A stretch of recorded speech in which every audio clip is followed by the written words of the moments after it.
الشيطان الرجيم بسم الله الرحمن الرحيم الحمد لله رب العالمين والصلاة والسلام على أشرف الأنبياء والمرسلين وعلى آله وصحبه أجمعين السلام عليكم ورحمة الله وبركاته. عليكم السلام ورحمة الله وبركاته. Emeritus Professor Tan Sri Dato Zulkifli Abdul Razak, Rector, International Islamic University, Malaysia, His Excellency Professor Dr. Ahmed Davutoglu, former Prime Minister of Turkey, His Excellency Ambassador Ibrahim Rasool, former Ambassador of South Africa to the United States, Senior Fellow, Georgetown University, Dr. K.S. Jomo, Fellow, Academy of Science, Malaysia, Dr. Shahridan Faiz bin Muhyiddin Abdul Qadir, Founder, Africa Nexus, Malaysia, Professor Emeritus Dr. Usman Bakar, Al-Ghazali Chair of Epistemology and Civilizational Studies, ISTAC IAUM, Deputy Rectors, Deans, Deputy Deans, Professors, colleagues, honored guests, ladies and gentlemen. I am pleased to welcome you all this evening to the international webinar on Jihad against poverty. Have Islam's material and human resources been mobilized? Organized by the International Institute of Islamic Thought and Civilization, ISTAC, International Islamic University, IIUM, Kuala Lumpur.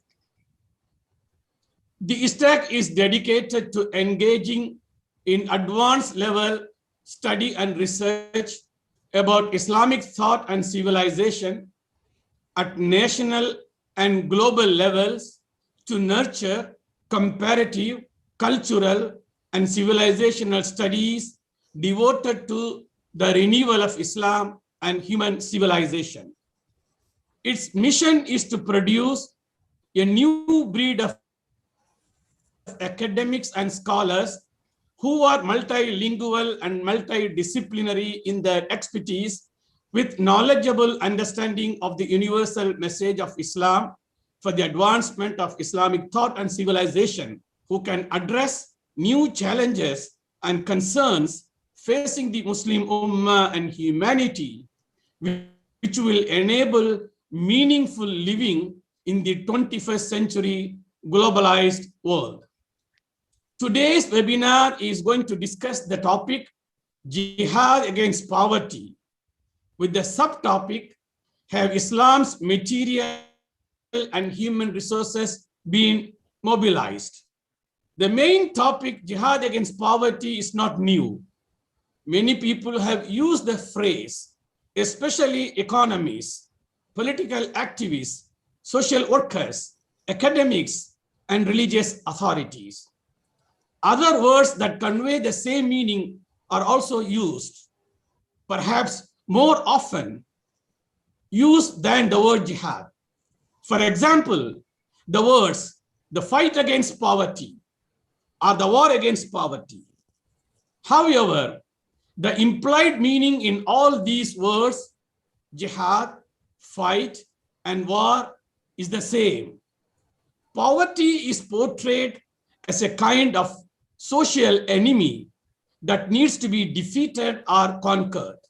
However, given a lot of misconceptions and misunderstandings of the word jihad in our present times, especially the pejorative meanings given to it by Islamophobia activists all over the world, it would be a good thing to use the word jihad to re-emphasize its positive meaning and restore it to its rightful place.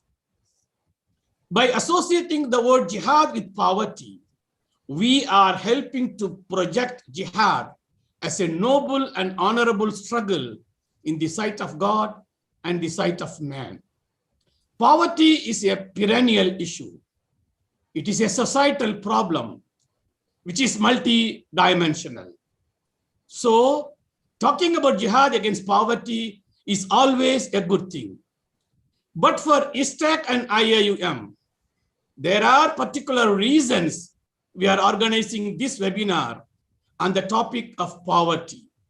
Since we organize our monthly webinars beginning this year, two topics were related to a sustainable society and sustainable development. During the discussions on these topics, we highlighted the connection of societal sustainability to the sustainable development. During the discussions on these topics, we highlighted the connection of societal sustainability to the Sustainable Development Goals, SDGs, adopted by the United Nations. Under the leadership of its present rector, Professor Emeritus Chansiri Zulkifli Abdul Razak, IIUM is emphasizing SDGs as new areas of study and research.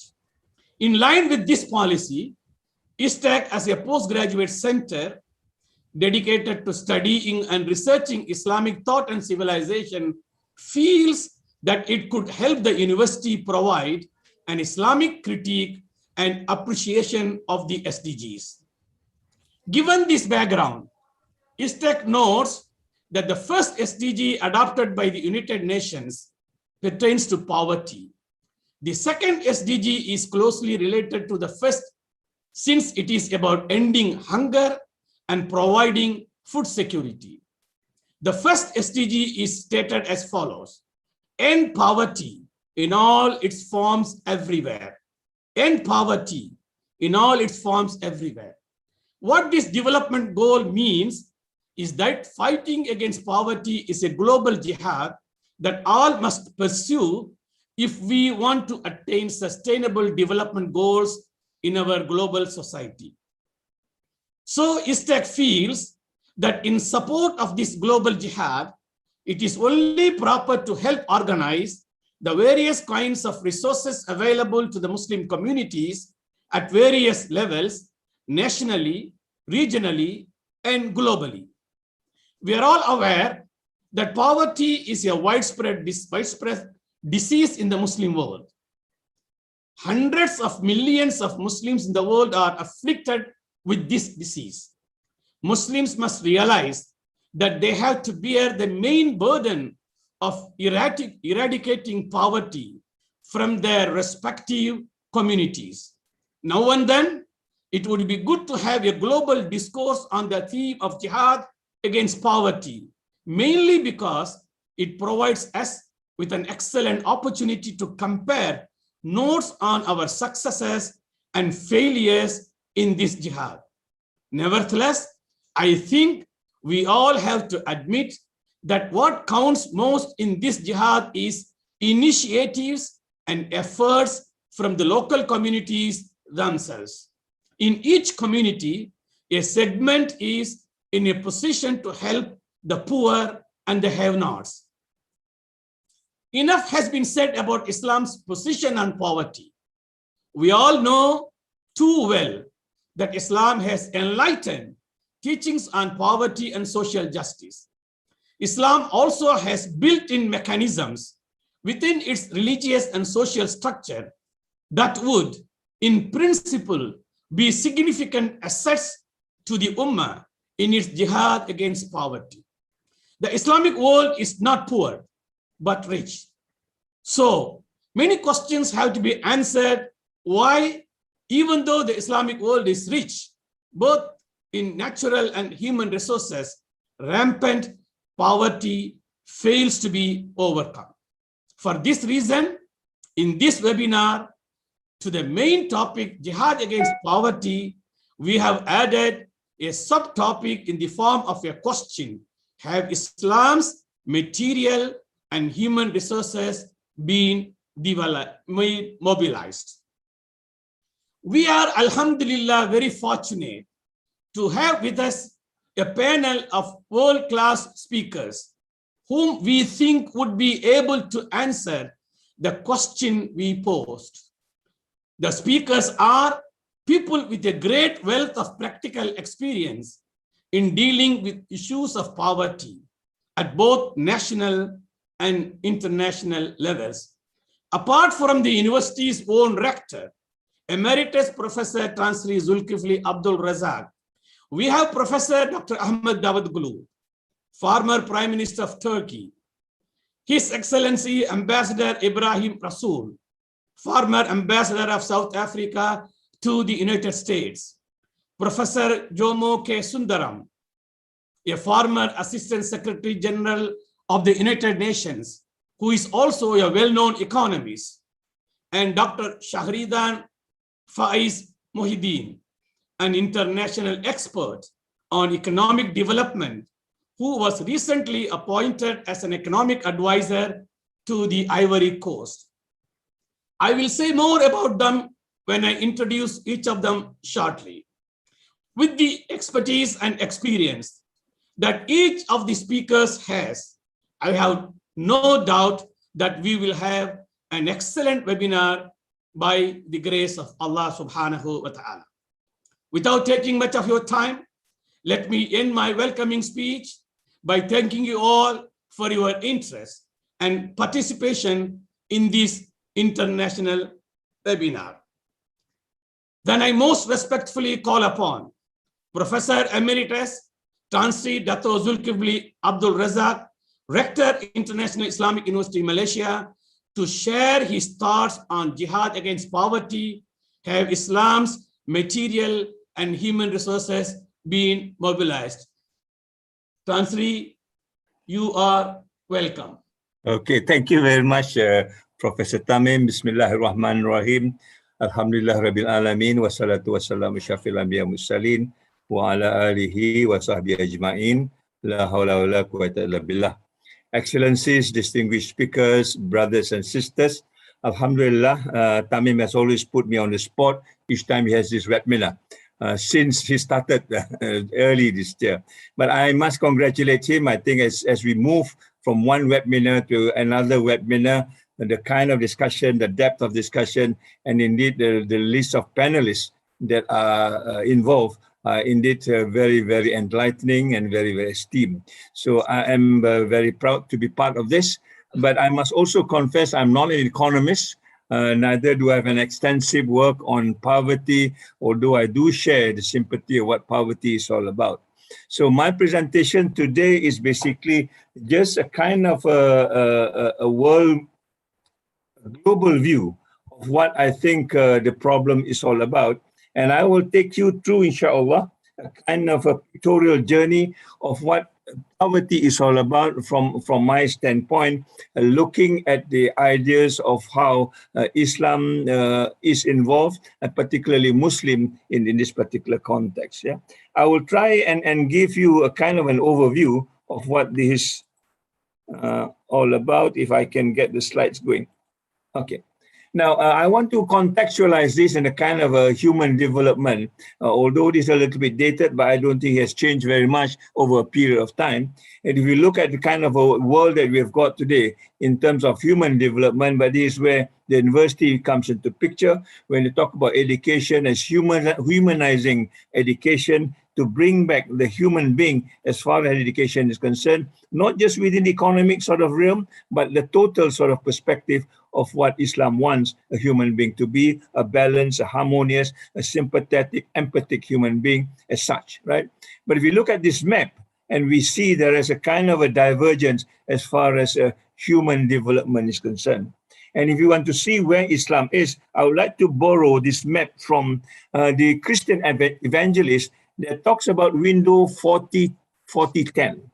And this is a window that the Christian evangelist has been looking at and saying that these are the group of people that we need, quote unquote, to educate, to convert, and to Christianize them. And indeed, it is very, very exciting to see how they have used this window by looking at who are the people they are going to target. Within this window 1040, they see a number of countries, be it Muslim countries, be it Hindu countries, be it the Buddhists and so on and so forth. And there is a small map there that they produce with a small sort of a difference when Malaysian is actually labeled on Indochina, and we are supposed to be a kind of a Buddhist country as such. But nevertheless, I think it is nice to see that they are focusing on this window 20, targeting Muslims countries and Islam as such. So when we talk about poverty, in my sense, I would like to look at this window 2040, 2010, 4010, and see where we are in the context of poverty. Now, if you look at the number of countries within this window, there are 50 countries altogether, or maybe 59 to be exact, and half of them are Muslim countries, yeah, beginning from Afghanistan right down to Yemen. And these are the countries that are now being focused as far as this group evangelist is concerned. They say poverty is a problem, then how can you go in and help them to be out of the poverty in this context of their own religion, right? Now, these are some of the ideas that when we talk about Human Development Index, that don't look at poverty per se, but look at a kind of a combination. People like Jomo will be able to explain this a little bit more. That talks about what are the dimensions that we're looking at: a healthy life, access to knowledge, a standard of living, and so on and so forth. But here in this context, Norway becomes a kind of a benchmark that has higher score as far as the world average, the world index is concerned, which is about 0.7, and I think Norway have exceeded. You go into countries like Africa, Central Africa Republic particularly, that's the worst, the lowest, and some Muslim countries like Libya and Syria has lost grounds as far as is concerned. In this particular context, they have moved in terms of ranking to that position that is mentioned.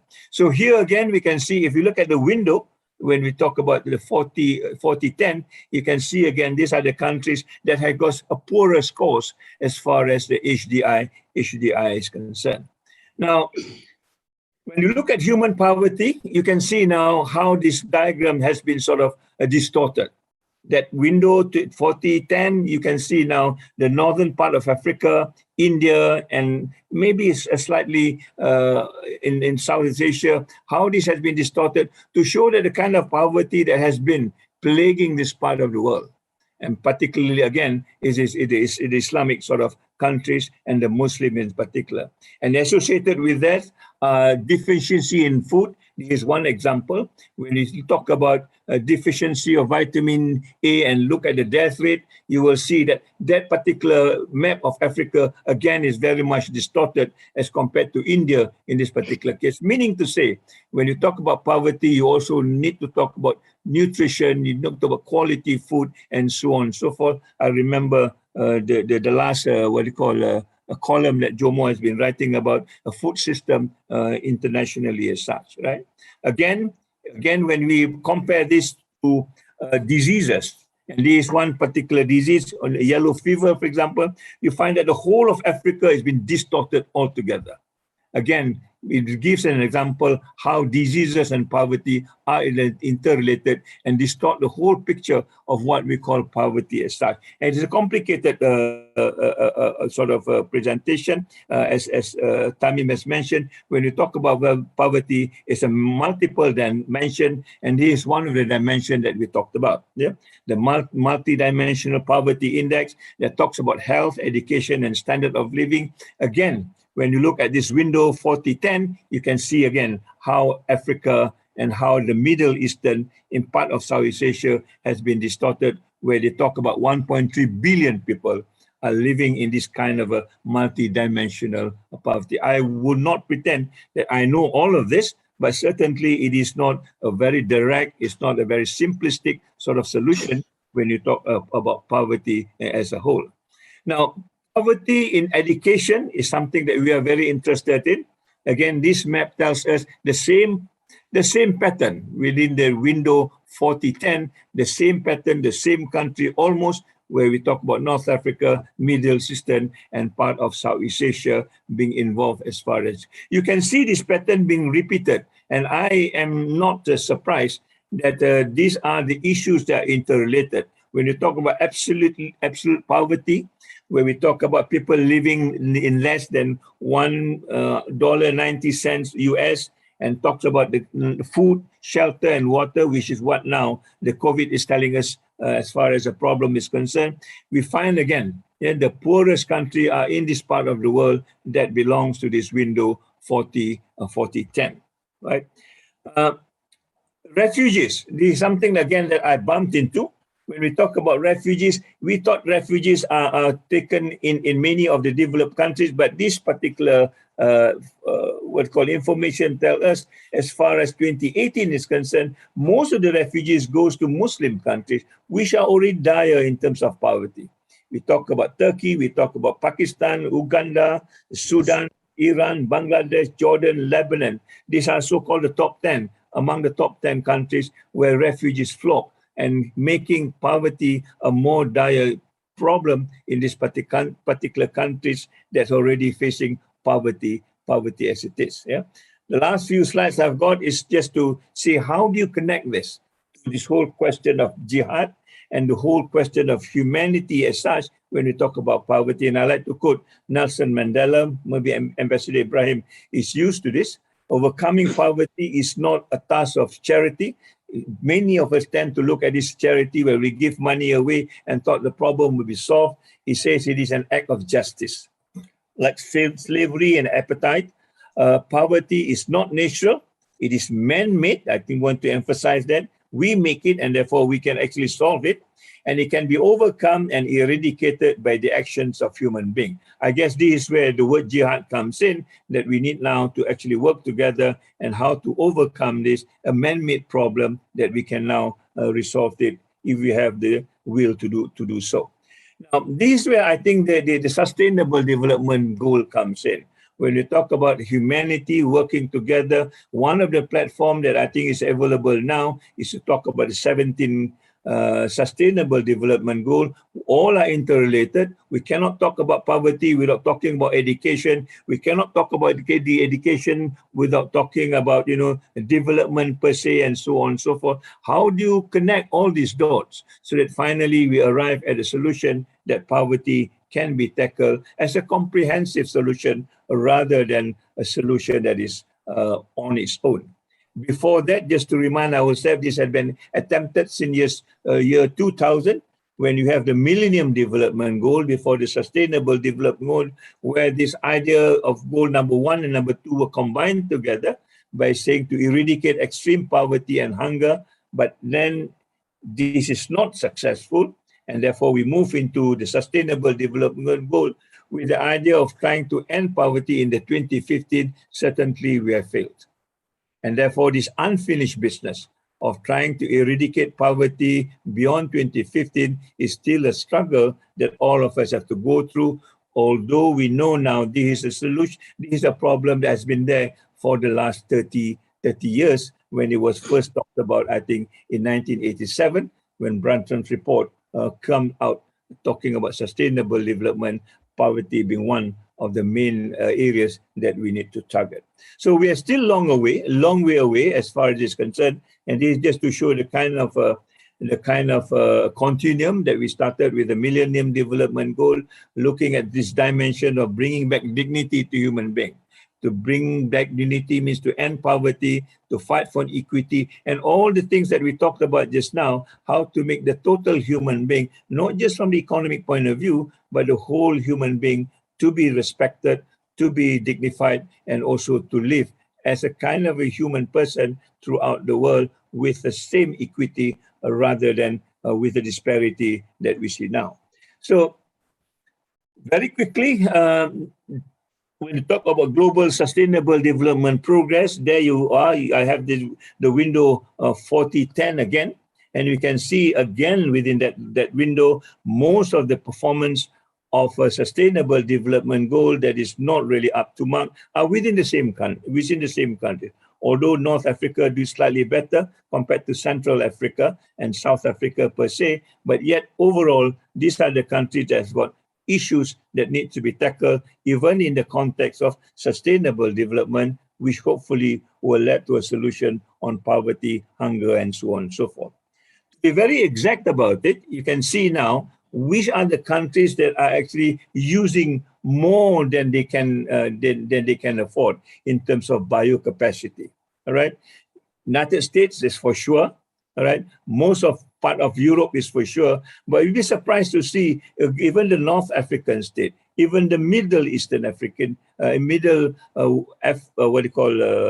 Eastern states are in the red, and they are adapters as well, rather than predators, where the Greens are representing this. Now, this is a solution that I think we need to talk about when we ask the question whether we have mobilized our resources. Not so much mobilized resources, whether we have used it appropriately to help other Muslim countries, if not the whole world per se. To be very more specific on this, when you look at what are the 10 countries that has the biggest footprint, you will be surprised to find, or maybe not surprised to find, that the top 3 are Muslim countries with riches that could help other Muslim countries aside. I thought United States would be the worst, but here you find Qatar, you find Kuwait, you find UAE has a worse footprint given the small population, given the wealth they've got, and hence it is not surprising that this red mark that you see on that window 4010 represent some of the countries. In Africa, we have Egypt, being the Muslim countries there, we have Tunisia, and so on and so forth, among the top 10 as far as ecological footprint is concerned, meaning to say that we are using more than what we can afford to spend as far as the country and Muslim Ummah is concerned. I would want to just wind down by looking at the whole map in terms of its ecological footprint. Again, you see that part of window 4010 becomes a very distinctive sort of features in the context of blueprint as recent as 2019.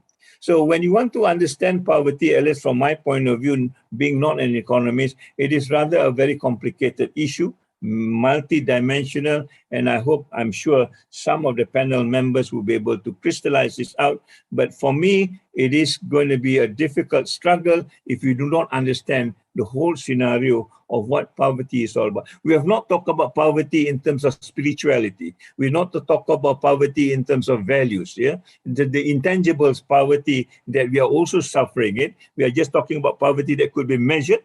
There are many other some form of poverties that I think the Muslim Ummah is suffering, and I hope this could be integrated together in our discussion, that we can find a comprehensive solution, not just from the material point of view, but also from the spiritual and the material point of view. Yeah.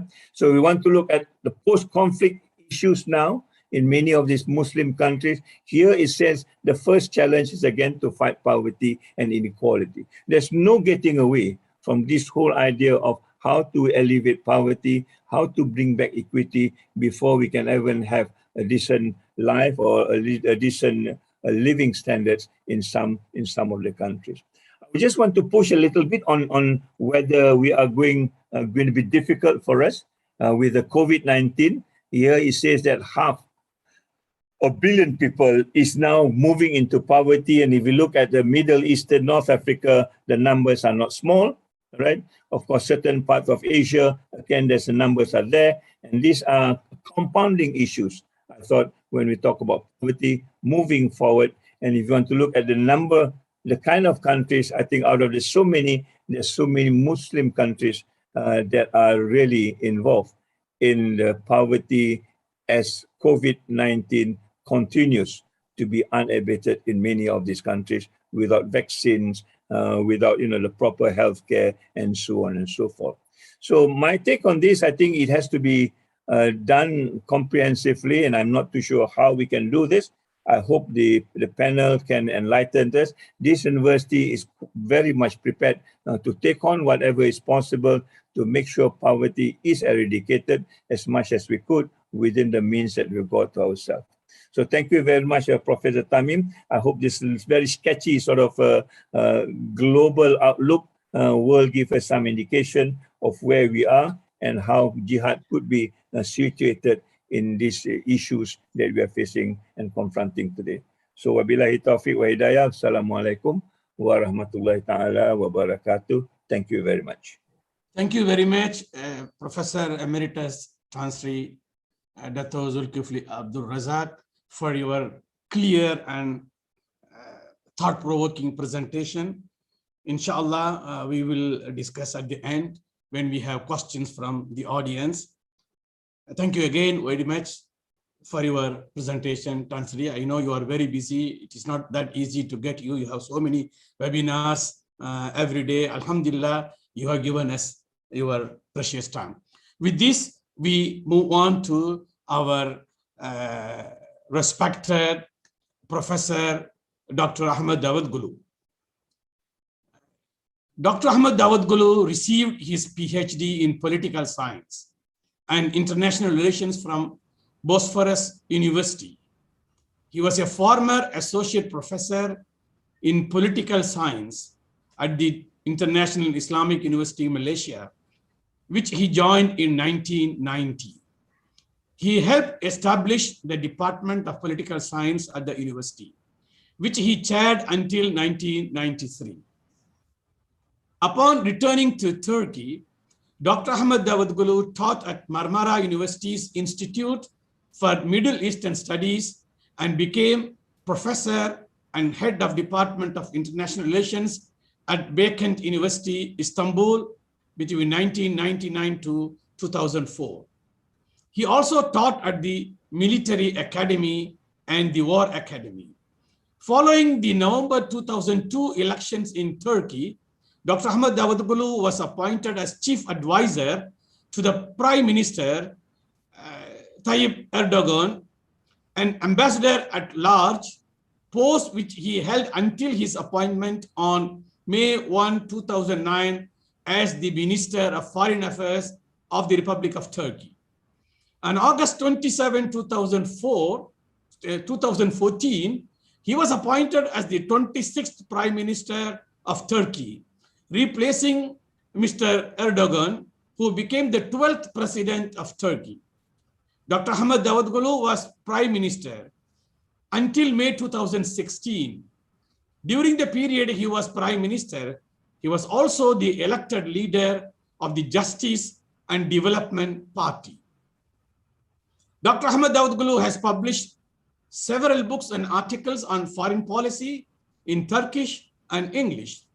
His books and articles have also been translated into several languages, including Japanese, Portuguese, Russian, Arabic, Persian, and Albanian. When Dr. Ahmed Dawud Gulu was foreign minister, he was widely visible figure in the world news. For 3 consecutive years, 2010, 2011, and 2012, he was considered by the Foreign Policy magazine as among the 100 leading global leaders. After leaving the AKP, Dr. Ahmed Dawud Gulu established in December 2019 a new political party called the Future Party, of which he is the chairman. With this brief biodata, may I respectfully call upon my dear old friend, Dr. Ahmed Dawud Gulu, to make his presentation. Prof. Dr. Ahmed Dawud Gulu, since we have limited time, can I request you to complete your presentation in 20 minutes, please? Okay. Thank you very much, Brother Tamim. Bismillahir Rahmanir Rahim. Assalamu alaikum wa rahmatullahi wa barakatuh. Dear brothers and sisters, maybe there are some audiences following us. It is great pleasure to see my very smiling faces of my dear brothers from Malaysia as well as from other parts of the world. Thank you very much for this invitation. Thanks, Professor Osman Bakar and Dr. Tamim Usame and all other panelists again for this opportunity. When I received the invitation, the title has had a great impact on me, Jihad Against Poverty.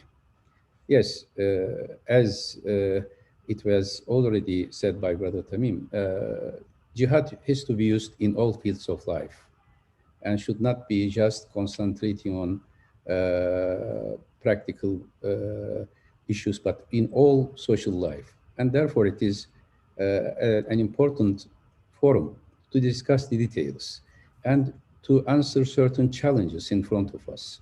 And since Tansiri Dr. Zulkifli gave a global picture of poverty, I don't want to give any detailed introduction on these, but I want to make just one or two observations regarding the situation in the Muslim world on poverty. And then, based on my academic and political practices and experiences, I want to underline certain principles to fight against poverty, especially for the Muslim world. Extreme poverty has been accepted as the criteria $1.9 per day.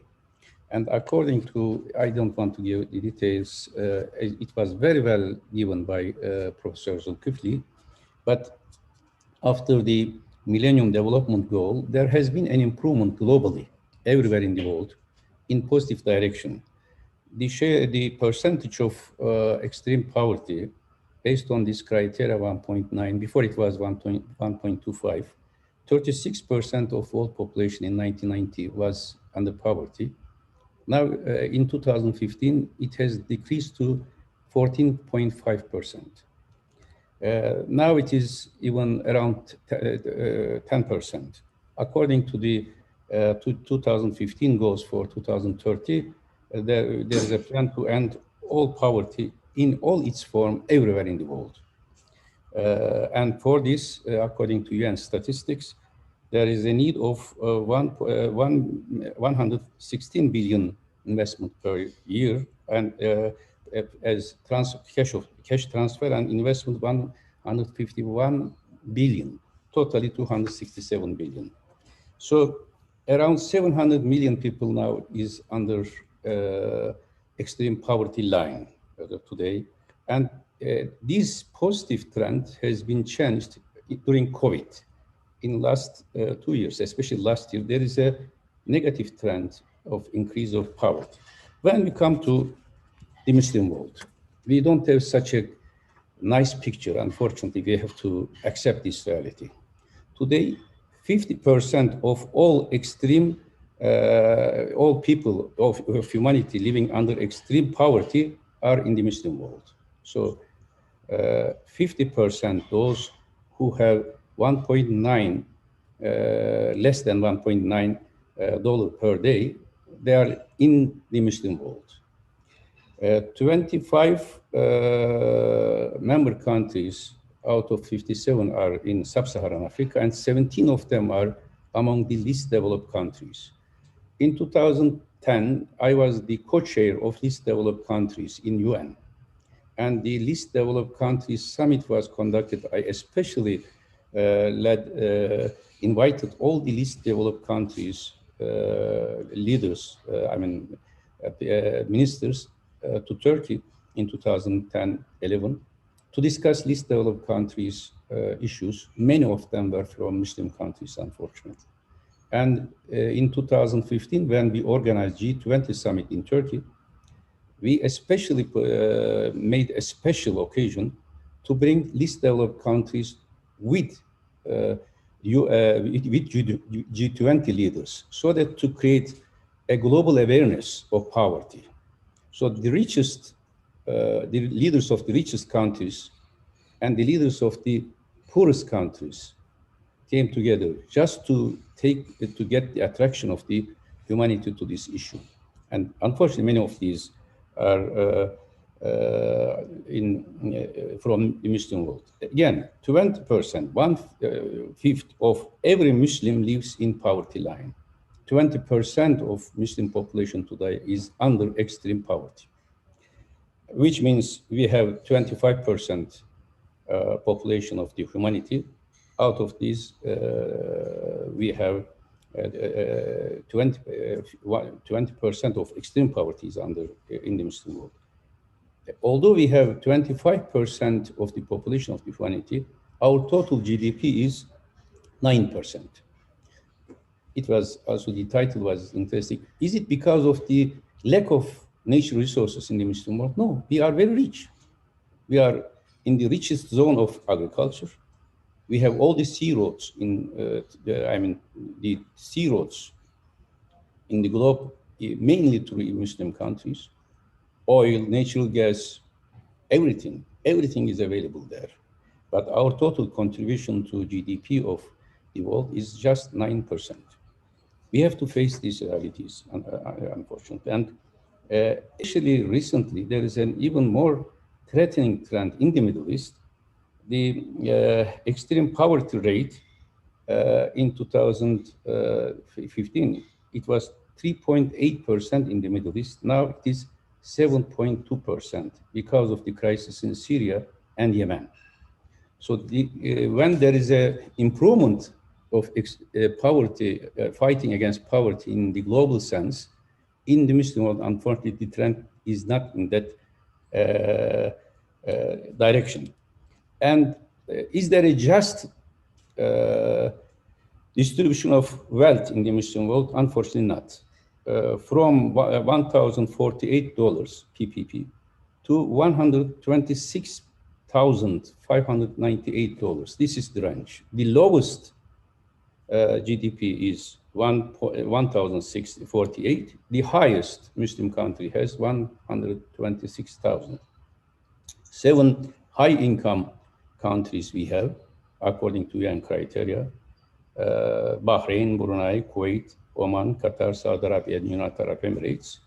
But many, 17 are among LDC countries. Even this statistics is very disturbing, should be very disturbing to all of us. The population living under extreme poverty in the countries. In Guinea-Bissau, 62% of the people are below extreme poverty line. In Mozambique, 62%. Sierra Leone, 52%. Mali, 49%. Benin, 41%. It goes like this. So this is one of the reasons why we are having political instabilities as well. It doesn't mean that in these countries, everybody, there is a huge income distribution gap. A small circle is living very high standard economic life, but the masses do not have that opportunity. In IDB, I was also involved for the formation of OIC in 2004-05. We prepared certain reports to IDB. I want to give some statistics regarding to fight against poverty. Islamic Solidarity Fund for Development, ISFD, was formed, launched in 2007, targeted $10 billion funding against poverty, helping Muslim countries. From 2007 until 2018, total contribution is just 2.5 billion. So the target was 10 billion. After 11 years, contribution reached just to 2.5 billion. 127 projects were implemented. The disbursement, the use of this fund, of this contribution, is 1.1 billion only. So this is a lack of institutionalization of these solidarity fund. We have to check what is the reason of this. SPDA, Special Program for Development in Africa, launched in 2005. Target was 20 billion. Total contribution approval was only 5.5 billion until now. And use of this is just 2.2. So it means we are facing both. I am always looking on 3 levels. In the Muslim world, there are issues of national level, there are issues of regional level, and there are issues of global level. In all these levels, we are facing serious problems. Since we have time limitation after putting this picture as a challenge in front of us, based on my academic, intellectual, or political experience, I want to identify 4 main dimensions of how to make jihad against poverty. The first one is transformation of mentality. Unfortunately, I am grateful Tansir Zulkifli reminded us Nelson Mandela's great statement on it is not charity, but it is an issue of justice. Do we have a problem of values in Islam? No. We have all human values, both in theory in Quran al-Karim, in Hadith, and also historically we have institutions of Waqf, we have several institutional background. We have values, but many of these values are being interpreted on individual base. A good Muslim should pay zakat, okay. But this is not how to fight against jihad. It is a burden, it is a responsibility of individual rich Muslims. But if a statesman, if intellectuals, observing these realities on the ground in the Muslim world, they should not base just on personal responsibilities of every Muslim. There is a need of a mental transformation that fighting against poverty is an institutional issue, not just based on good behavior or attitude. That is important, but we have to change our mentality. Again, all of us, in all OIC meetings, we are referring to the concept of social justice in the Muslim world. But as I try to show you, 7 Muslim countries have very high income. I don't mean, I am not against these countries, or also Turkey is high income, not high income, but at this middle, upper middle income. But what about the others? As Turkey, we established a special agency, TIKA, for how to develop certain policies vis-a-vis the Muslim countries as well as other countries. There we realized that without making a mental transformation, and the concept of justice should be seen as from an operational perspective, not from a rhetorical perspective. Our use of justice is more rhetorical rather than operational. And instead of giving hundreds of statements praising Islamic values, praising our history, it is better to develop a new concept of operational justice on the ground, helping to every Muslim, because human dignity is the basic principle, should be the basic principle of our great religion, human dignity. But unfortunately today, in many Muslim societies, we have to be critical to us. I am also responsible, everybody is responsible for this. Human dignity is not respected. Human dignity, human rights is just not right of free speech, freedom of media, press freedom, or just political freedom. These are all important, but also human dignity necessitates a level of economic income. Without providing our citizens that level of economic income, just giving khutbahs on human dignity will not save us in the day of judgment. Us, we statesmen, or politicians, or decision makers, or intellectuals, we have to encourage to make such a mental transformation first. The basic value of Islam is human dignity. And for human dignity, there should be a certain standard of life. Being poor, we should have, if we are poor, we have to show, of course, sabr. But being poor is not something to be praised. Or we should not ask people to be patient when there is injustice in the country, and they have to be just loyal to the conditions. No. This mental transformation, the backbone is education. Without transforming education, we cannot fight against anything, especially against poverty. The second level is structural transformation. Structural transformation, because poverty is not a personal issue or a sociological issue of a group. Poverty is a product of a climate. In desert, you cannot have apple tree. If climate is not proper, you cannot have a prosperity of the nation. What do we have to have a proper climate to eliminate poverty? first, as I said, a very creative and educational system based on human values as well as human dignity. All of our students, I am proud of being member of International Islamic University, and I also congratulate ISTAC for this.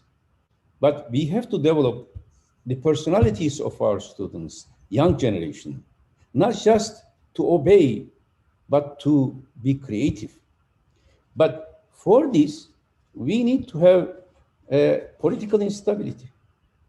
Without political instability, political stability, without political stability, there cannot be proper atmosphere of investment. And from education to employment, I say always two E's, basic E's to fight against poverty: education, employment. For employment, what do you need? Political stability. For political stability, what do you need? Rule of law. For rule of law, what do you need? Basic freedoms of citizens, equal citizenship. Unfortunately, today in the Muslim world, these connections are not consistently followed. Either we do have political instabilities, but especially in these political instabilities, still a group of people are very rich, while the rest are becoming refugees. The worst thing here in this structural transformation, the most important thing here, good governance. Brothers, sisters, without good governance, we cannot improve ourselves. We cannot eliminate poverty. What is good governance? To fight against corruption. It is material, have Islam's material or natural resources. That was the title. No, we have all the natural resources. We have all material resources.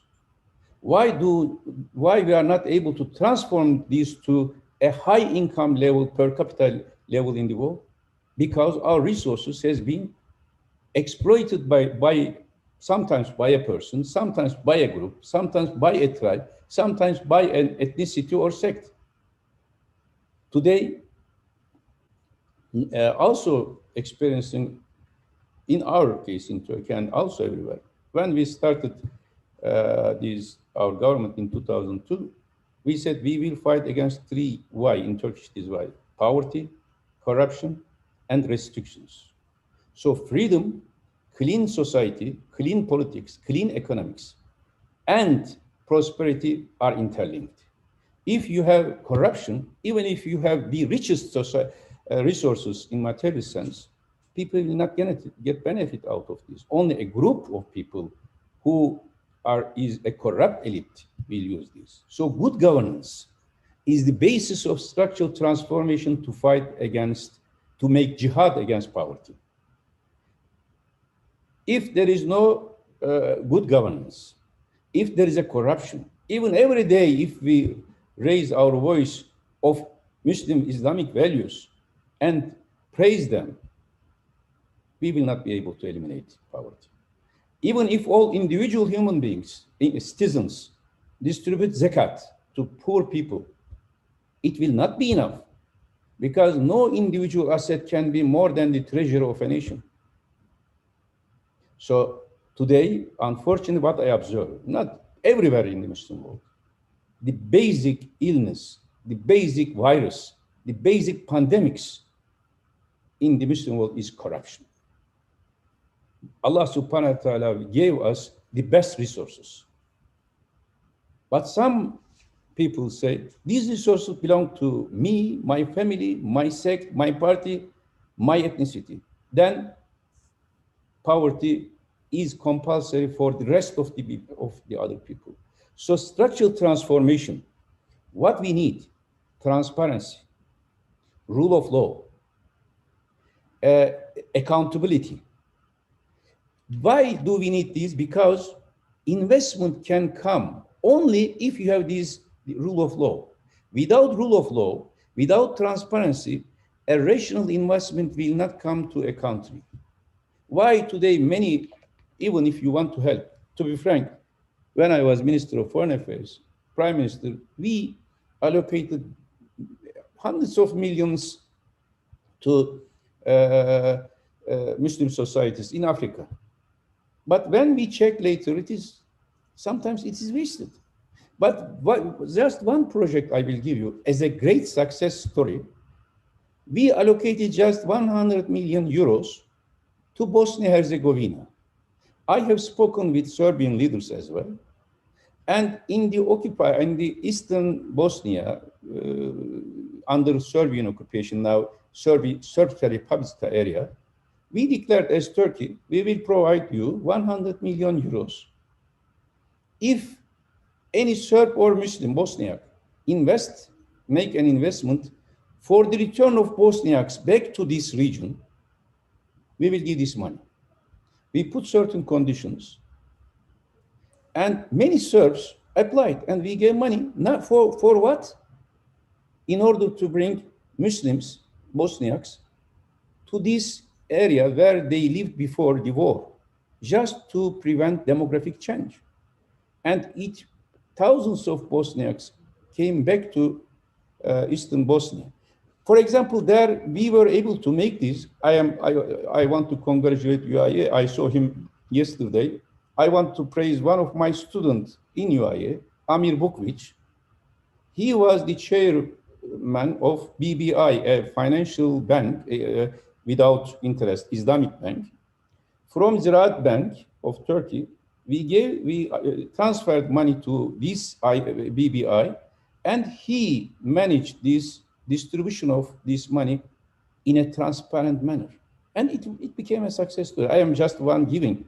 Why today we do not trust each other? Because unfortunately, there are not certain objective criteria for the resources to be allocated to fight against poverty. So this structural transformation is needed. Nation in every country, that is what we need. Third, a consistent economic strategy should be implemented. If you have proper climate, then the next is how to plant a tree. Means how to implement an economic strategy to eliminate power. There, the infrastructural character of the country is important. Roads, telecommunicational links, schools, educations, the infrastructural, but also financial and especially the revenue of the citizens are important. When I became Prime Minister after winning the election in 1st November of 2015, I declared that I will increase minimum wage 30%. Many economists in Turkey, they said this is not feasible because inflation was just 6%. But I realized that the income social justice is being distributed, is being deteriorated in last years. I said, no, there is a need of a sudden shock to change income distribution in positive way. And January 2016, we increased minimum wage 30%, and inflation did not rise. The opposite, inflation has decreased from 6% to 3% after 5 months in producers' inflation. Why I am giving this example? Everywhere, one of the most instrumental economic instruments to fight against poverty and to create a social justice is to increase minimum wage. Unfortunately, in many Muslim countries, the workers, farmers, they are being treated as the cheap labor. If a state or companies or environment sees the citizens as the cheap labor, those cheap labor will always be under poverty, extreme poverty. And that will create, when you have extreme poverty, that will create more and more political instability. Today, in my country, as well as in the Muslim world, if you ask me what is the biggest threat, I can say you the biggest threat is young unemployment. And there we have to be very, very practical. educational system is the base for employment. But today in many Muslim societies, including Turkey, the unemployed people, youngsters, is rising every year. You remember Arab Spring started when a university graduate, Abu Azizi, burned himself because of economic reasons. What is the critical issue here? Vocational training. In Turkey, we increased the numbers of universities everywhere. Now we have, I think, around 200 universities in Turkey. But the negative impact of these is the graduates of these universities, their expectation is very high for employment, but the investment environment doesn't produce such high income for these graduates. And it creates a disappointment. Many graduates now, university graduates, they want to go other countries, especially European countries from Turkey, just to get a better salary. The number of educational institutions should increase, but vocational training and making a young population a professional as early as possible is a must. Today in Turkey, young unemployment is around 35%, which is a big threat for my country. In many Muslim societies, we have this same. In African societies, it is very much higher, of course, in LDC countries. So here, what is economic strategy to create employment for everybody? In rural areas, we have to have a new agriculture strategy to keep those people in agriculture, but to make value added of agriculture product higher, especially after COVID pandemics. Organic agricultural projects are getting more and more important. And many of Muslim societies, rural population is higher than urban population still. So there should be an employment strategy in agriculture. There should be another employment strategy in classical industry. And there should be a third employment strategy for advanced technology. And educational background should be, educational planning should be based on these different levels of employment. These necessitates a coherent, integrated economic strategy to improve income distribution, to increase employment level, to increase minimum wage, and to get more and more investment to the country, as well as to facilitate local investment in the most competitive and value-added sectors. Lastly, I don't know, Brother Tan, I hope I have a few more minutes. Do I have? Yes, just continue, please, no problem. Just few minutes. Okay. The fourth is global solidarity. Global solidarity. I gave the numbers. I mean, if every nation, every Muslim country makes this mental transformation, makes this structural transformation, and economic transformation in practical, in operational sense, then we need to have a new global awareness among Muslim societies. I gave the statistics to you. 10 billion was committed by individual Muslim states in 2007 until 2018 in IDB. The realization of this is just 2.8 billion. Just 2.8 billion. Are these Muslim countries poor? No. For investing soccer teams, they don't care money or other issues. And realization, I mean, implementation of this is just 1.1 billion. Yani, paid amount is 2.5, but used out of this only 1.1 billion. So realization of the project in 11 years is just 10%. Is this a global solidarity of Ummah? we, again, just give some statistics. Same year, 2005, 2006, as Turkey, we committed 500 million US dollars to Afghanistan. You cannot imagine, brothers. Hundreds of schools, road construction, institutional capacity building, we implemented. Another good example, Somalia. When I went to Somalia together with Prime Minister first in 2011, Mogadishu airport was not functioning, and we had almost an accident when we were landing. And there were hills of bones in the streets, animal bones. A terrible picture. In 2 years' time, we have appointed a well-known doctor, now my deputy chairman in my party now, as ambassador there. And Turkish embassy was the only embassy for many years because the other countries were scared of opening embassy. But in 3-4 months, we cleaned all the roads of Mogadishu. We restored all the hospitals.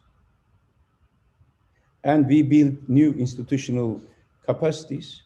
And we trained Somalian army, policemen, and thousands of Somalian students we brought to Turkey. In one stage, only 5,000, full scholarship from Turkey. All these cost us, of course, the number now it has more increased, less than $500 million. But Somalia today, if you mention, all Somalians love Turkey because of all these efforts. These are not big amounts. Your intention is important.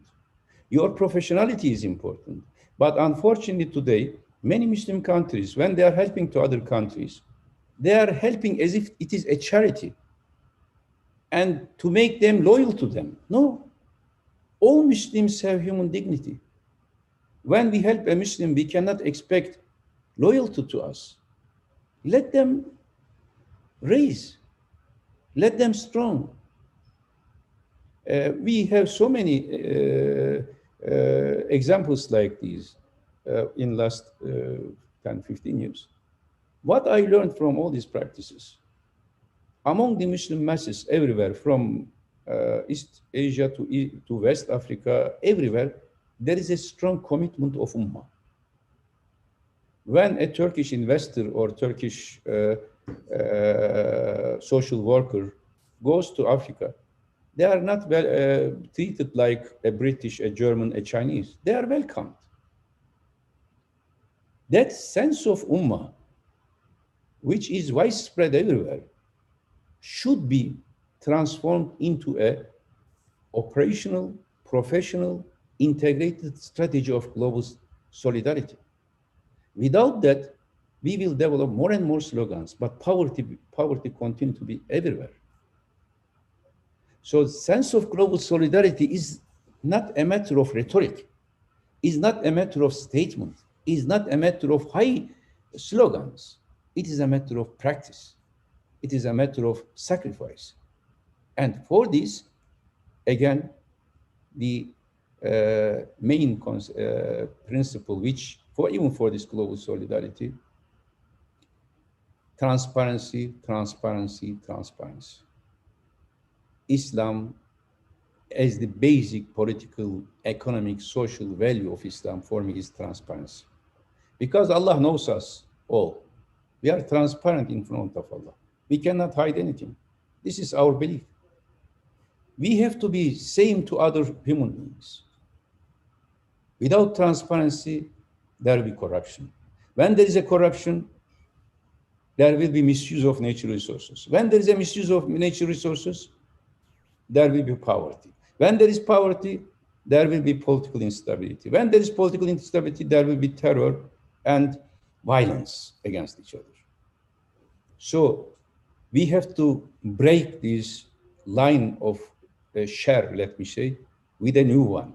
Transparency, rule of law, efficient, clean politics, accountability, efficient investment, clear strategy, rational strategy, political stability.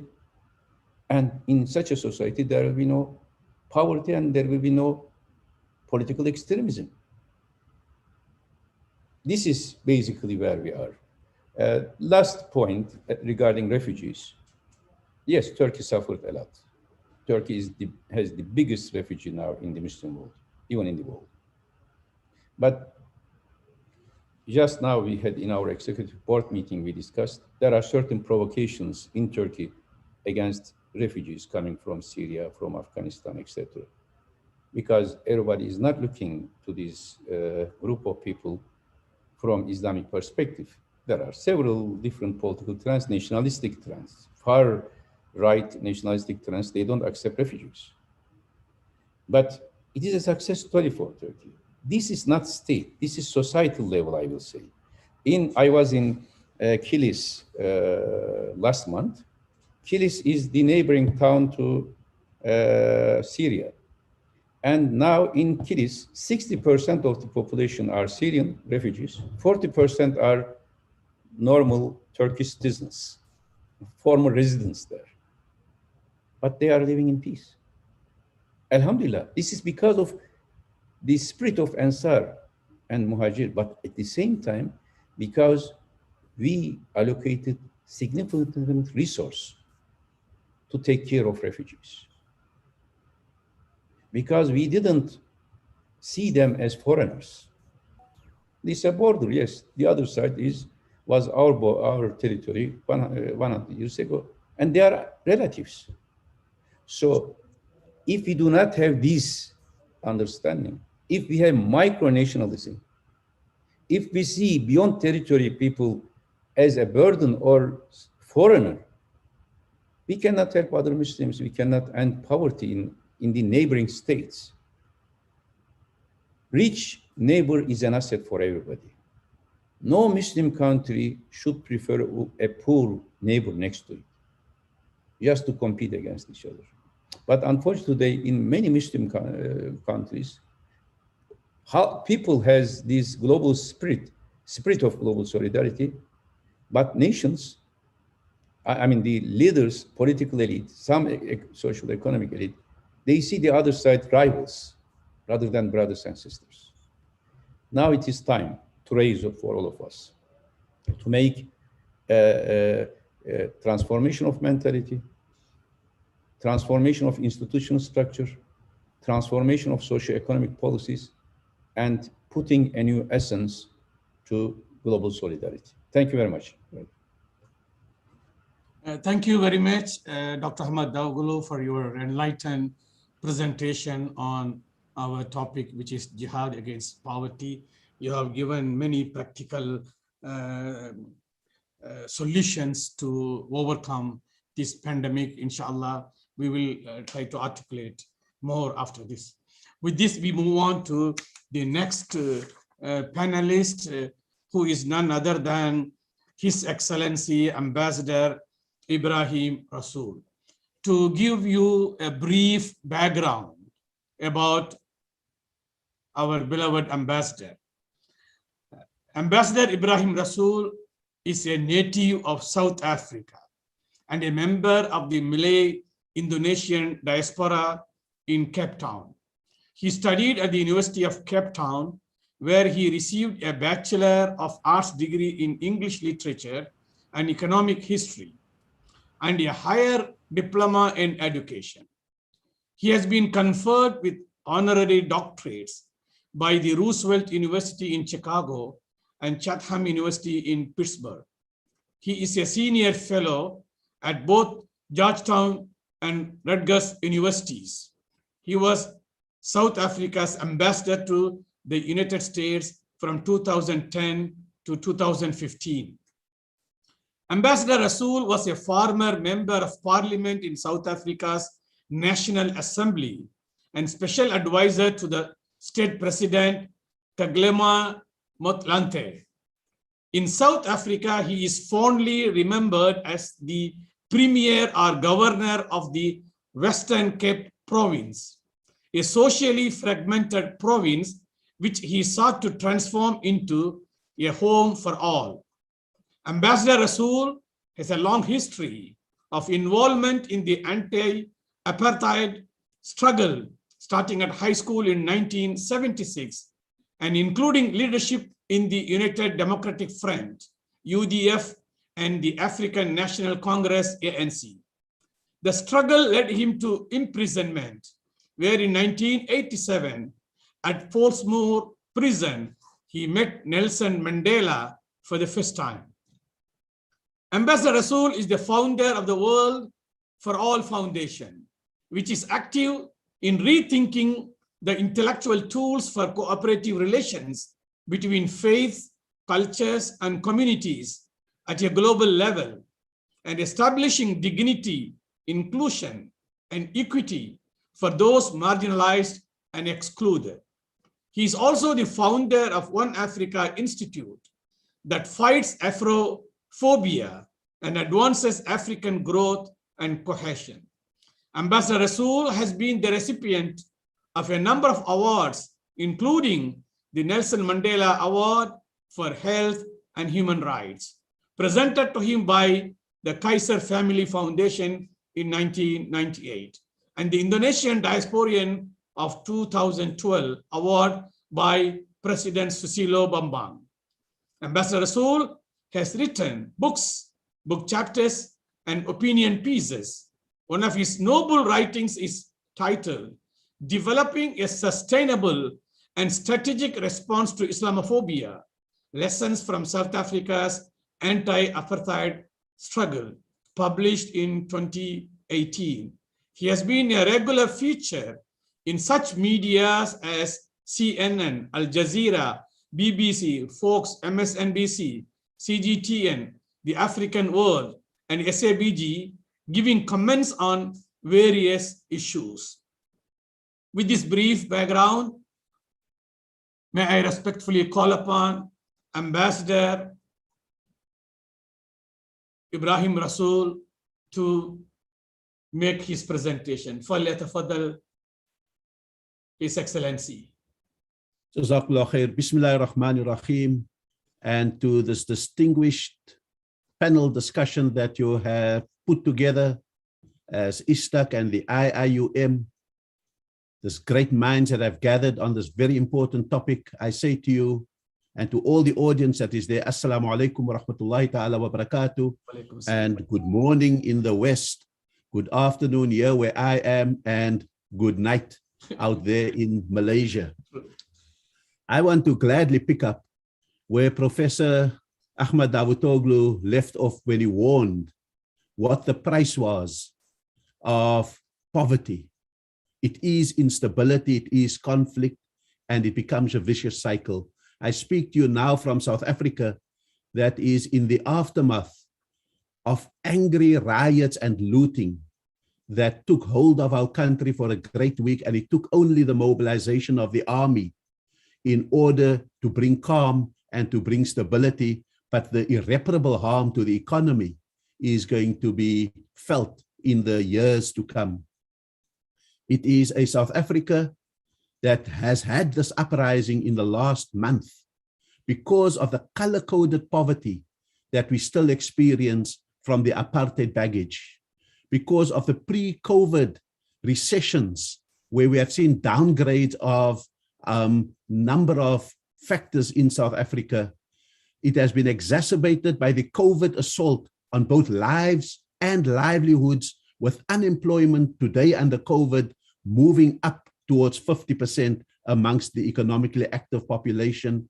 And it has been almost self-inflicted with a decade of corruption, of what we call in South Africa state capture, where precisely when there is opaqueness, where there should be transparency, where the rule of law is bent to the will of a political leader, that you have the destruction of the state-owned economic enterprises, and you have the destruction of the fabric of our society.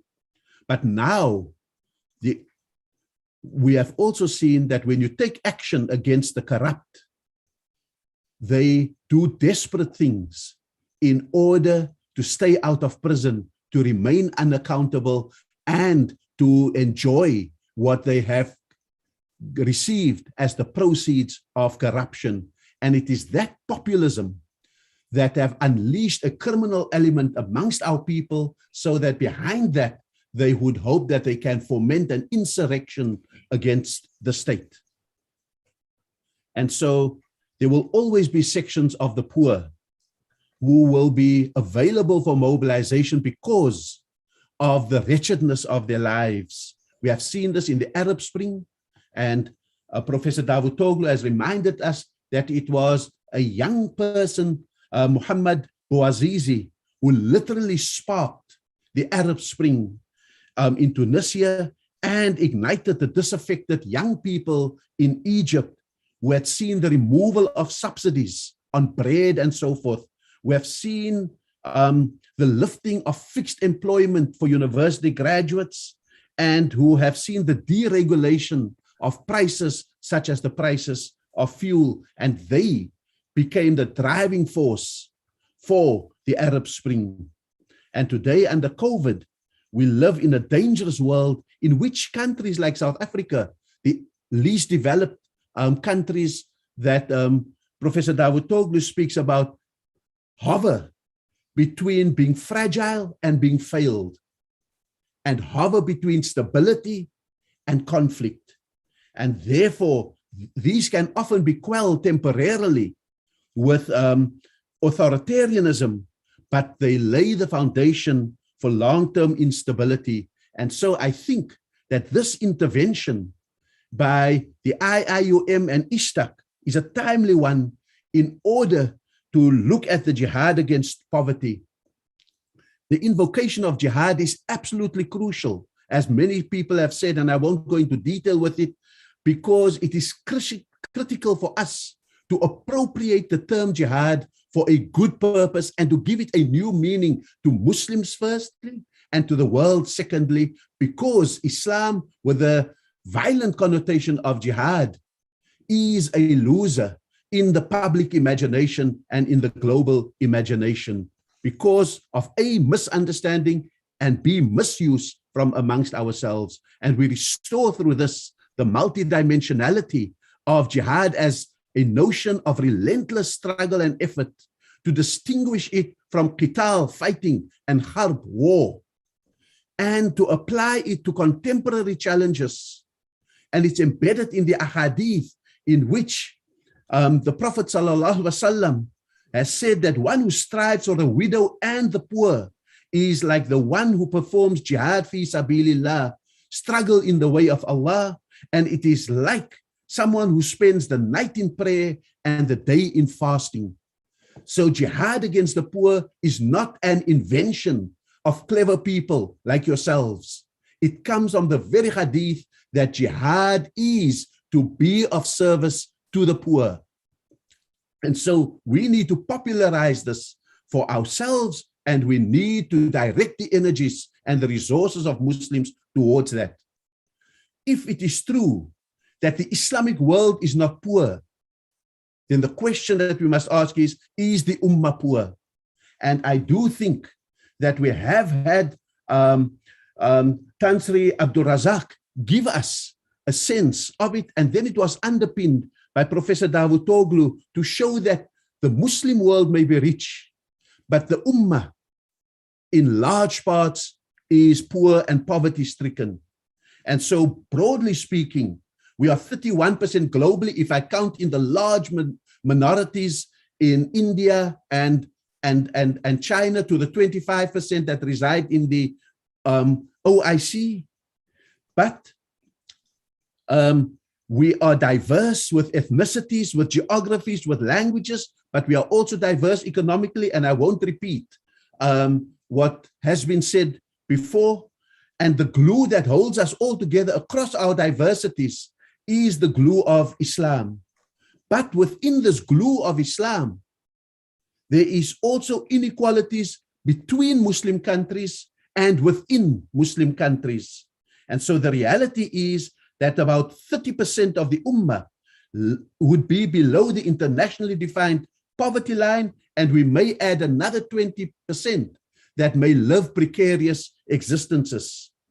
However, the opulence and the visibility of the Ummah's elite appear to define the Ummah as essentially these rich Arabs and mask the disparities and the inequalities that exist within the Ummah.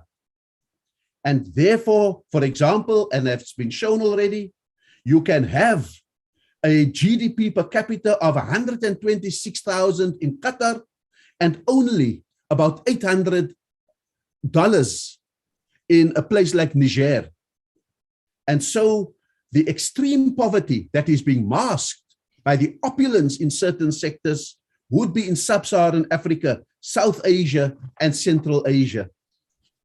And if you go into countries, you will find even those in the MENA region, Middle East and North Africa, for example, amongst the Arabs, Algeria's population has 25% of its population in extreme poverty, while Egypt has 17%. In the Malay community, there's 17% of poor Muslims. In Indonesia, Bangladesh, and Pakistan in Indo-Pak have significant populations. Even in Europe, countries like Turkey and Albania have 27% and 23% of their populations, respectively, that would be in poverty.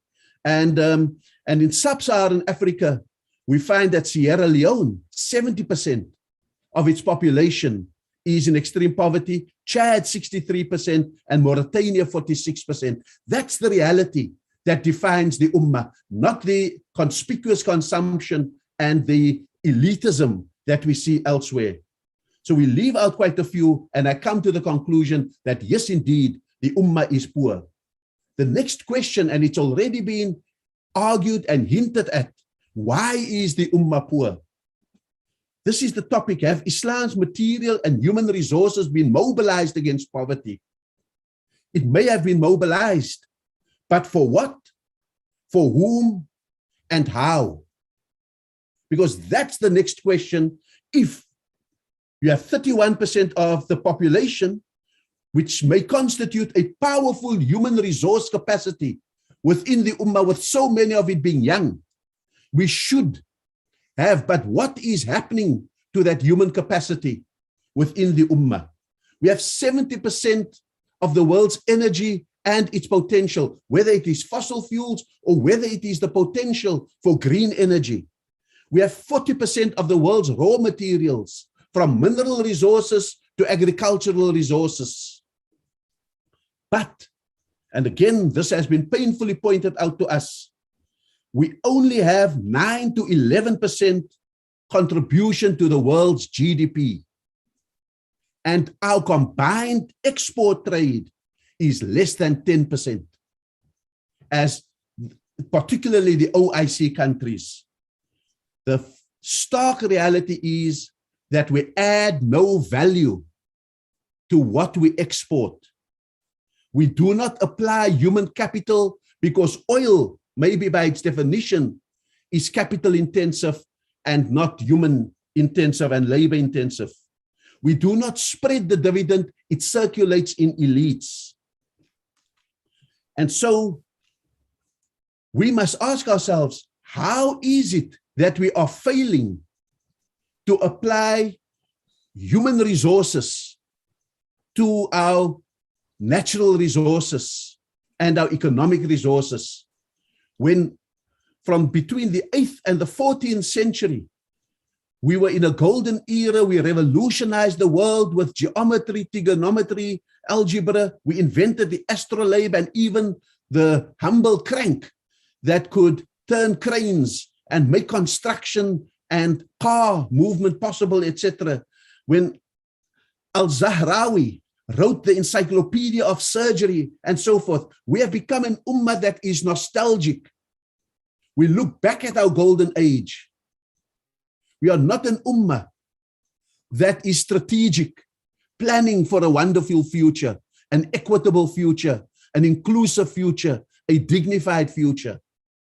And so this ummah that was founded with its first revelation of Iqra, read, that was followed up by Allama bil Qalam, write, that was followed up by Allam al-insana ma lam ya'lam, that I teach you and I show you that which you do not yet know.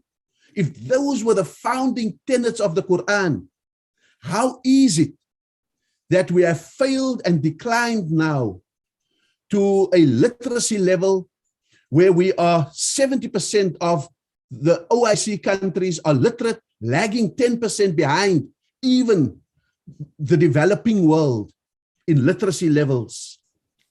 The missing dimension is this human capital, this human resource development. And so the OIC countries have 25% of the world's population, but only 2.4% of its research output, most of it coming from Iran, Turkey, and Malaysia. 2.4% of the research output. We are not applying the aql, the mind, to what we are doing. We only contribute 1.6% of patents that are registered and accepted. No new inventions really come from us when we are the original inventors, for example, of the algorithm. We only have 6% of global publications developed and published in the OIC countries, most of them again from the non-Arab states like Turkey, Iran, and Malaysia, and so forth. Malaysia, for example, has 80% of the Muslim world's high-tech exports. 80%. The other 20% come from 56 other countries. They only do raw materials. And the reason we begin to understand this is that the community of Iqra, of read, spends only 2.4% of GDP on research and development and 2.7% of GDP on education. That is where we are losing the battle against poverty. And so how do we utilize our resources and how do we animate these resources? Especially when some of them are built into Islam, like zakat, for example, and Islamic finance. We always boast about us being a zakat-paying ummah. And we always boast about our non-interest Islamic finance. Let's look at the zakah. There's an estimate that in every good year, there is an expenditure of between $200 billion and $1 trillion from conservative to expansive in zakah. How much money flows within the ummah?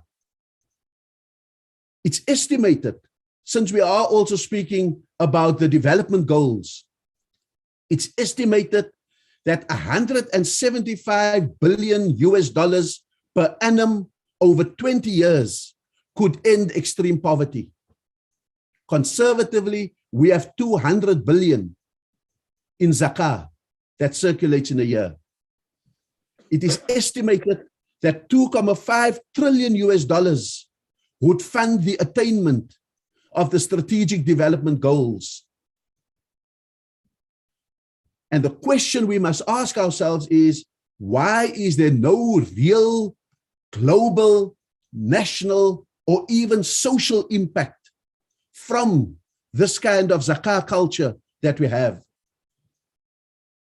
And the disturbing statistic in this is that only 25% of our zakah is structured, is institutional, is utilized in waqf, in governmental programs, in structured, directed, prioritized programs. The rest is that wonderful tradition of finding your aunt and giving her the money, of going to your neighbor, and all of that is good. But it means that we lose out on the impact that zakah potentially could be making on poverty globally. Let's similarly look at the issue of Islamic finance. In 2008, when Western financial systems and non-Western ones also collapsed, and the banking systems were under strain, Islamic finance through Muslim-owned banks started flourishing from about 820 billion US dollars under management to a figure soon of 1.3 trillion US dollars. Again, why did we not see the impact and the dividend of that on our society, on the ummah, and on poverty? You see, I think the one thing that we're learning is that things may be halal, may be permissible, but are they tayyiban? Do they have a good impact? So our obsession with making sure that everything is halal and our neglect of making sure that they are tayyiban is possibly one of the mental mindset shifts that Ahmad Davutoglu speaks about. The banks have been as risk averse as their Western equivalents. They have been bereft. They have not always had social justice objectives.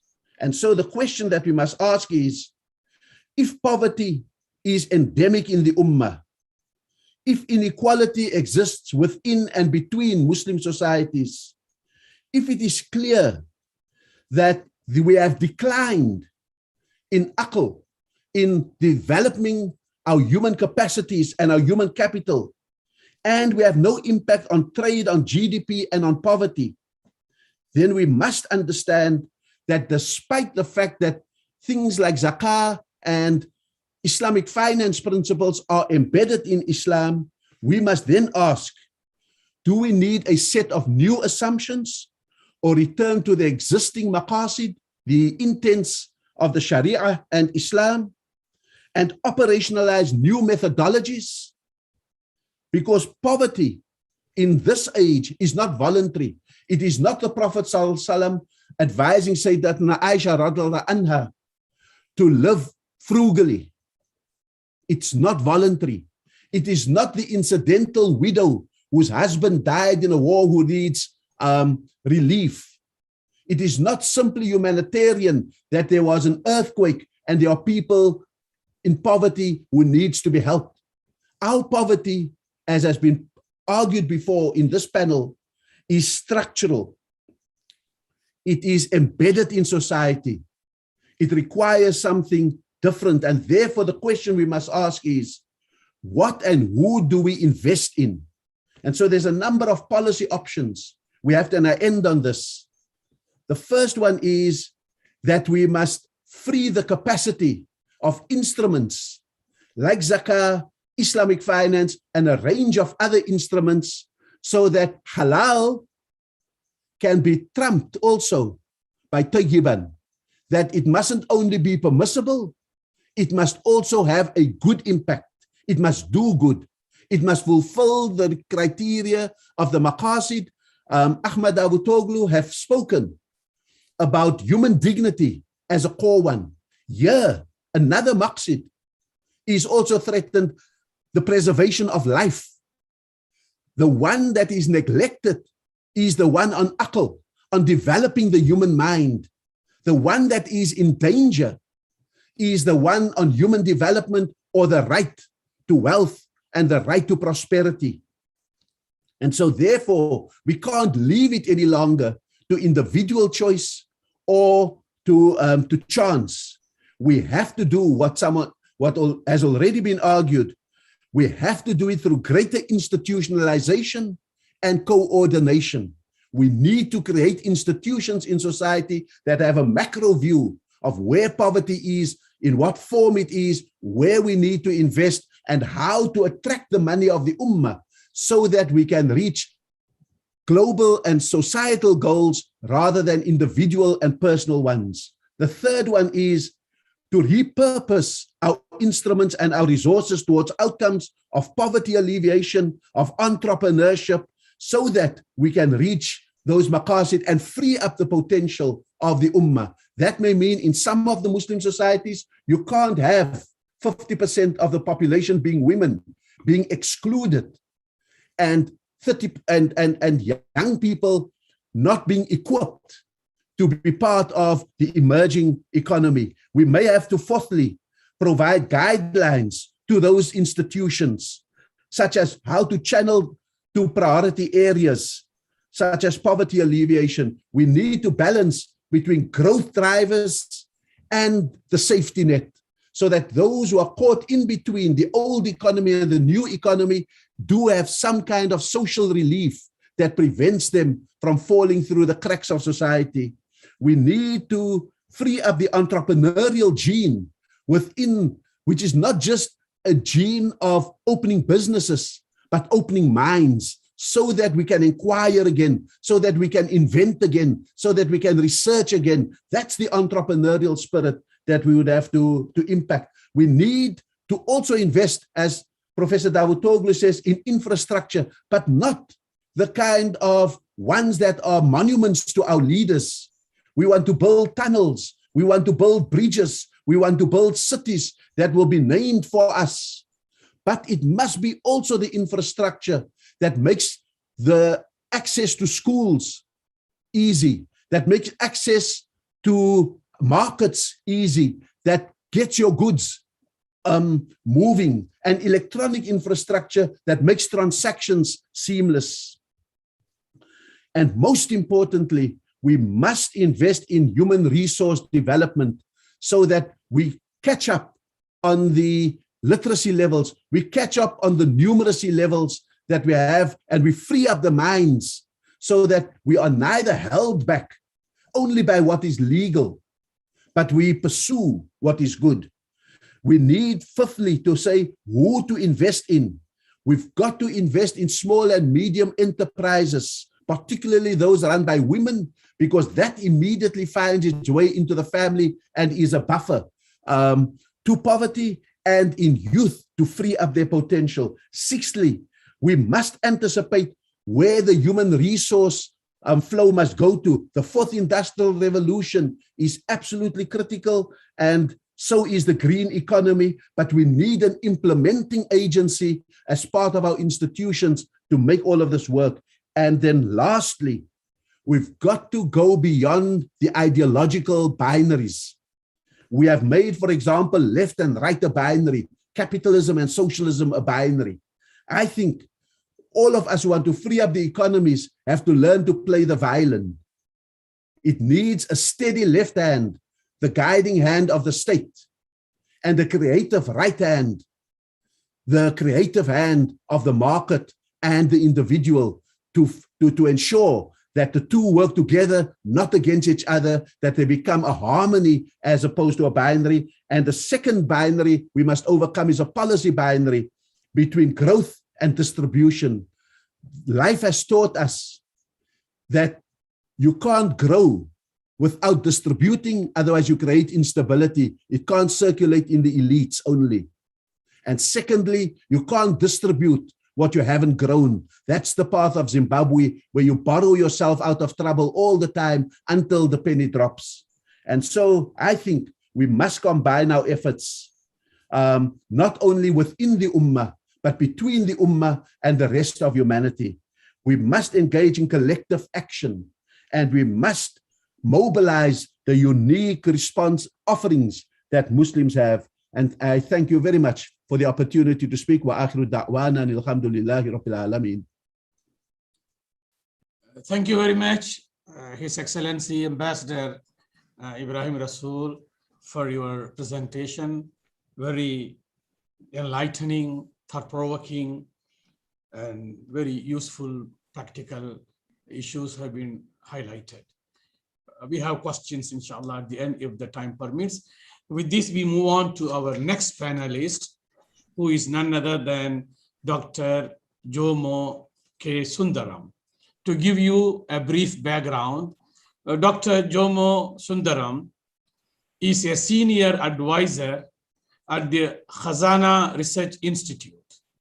He is also a fellow of the Academy of Science, Malaysia, emeritus professor at the University of Malaya, visiting fellow at the Initiative for Policy Dialogue, Columbia University, and visiting professor at the International Islamic University, Malaysia. He was a member of the Prime Minister's Economic Action Council and the 5-member council of eminent persons appointed by him. He was also a professor at the University of Malaya between 1986 to 2004, independent member of the National Economic Consultative Council between 1989 to 1991, president of the Malaysian Social Science Association, founding convener of the International Malaysian Studies Conference, founder chair of International Development Economics Associates Ideas, UN Assistant Secretary General for Economic Development between 2005 and 2012. Assistant Director General for Economic and Social Development, Food and Agricultural Organization between 2012 and 15. And third, Tun Hussein On Chair in International Studies at the Institute of Strategic and International Studies, Malaysia, 2016 to 17. He received the 2007 Vasily Leontief Prize for advancing the frontiers of economic thought. With this brief introduction, may I respectfully call upon Dr. Jomo to deliver his presentation. Falyatafaddal, Dr. Jomo. Thank you very much for the kind words of introduction.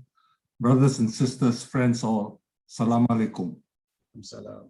Greeting is particularly relevant for us today, not only because I want to wish you all peace, but also security and good health. Safety is paramount in our times. And there's a long tradition of this going back to the land of Dr. Daud Olu, where years ago, centuries ago, the quarantine period introduced in Istanbul of 40 days, Arba'ah, was then introduced by the Doge of Venice, who then asked for the meaning of Arba'ah and got the translation as 40, and hence the term quarantina. And now in the English language, we use the term quarantine. This was a measure which was introduced and popularized centuries ago.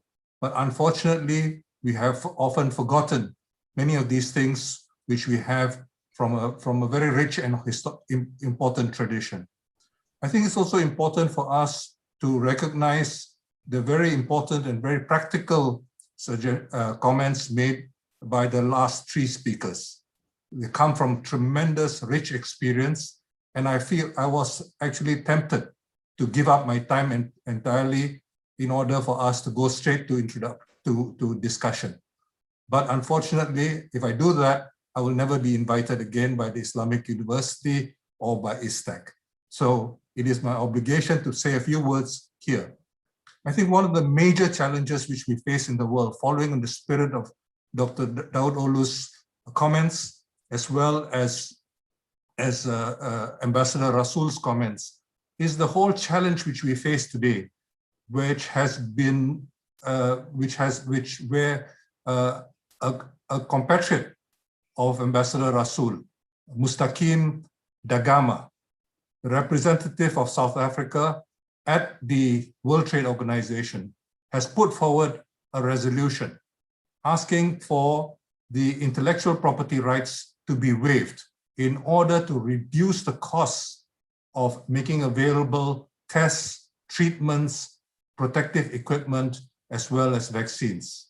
Unfortunately, the rich countries of the world continue to resist this resolution, which will be a very, very important step forward. Most poor countries, and Dr. Daud Olu was very, very crucial, as he mentioned earlier, at the LDC's meeting 10 years ago today in Istanbul, where in pushing for various dispensations to allow the poorest countries on our planet to move forward, to make progress despite all odds. And on this basis, for example, Bangladesh has developed a significant pharmaceutical industry.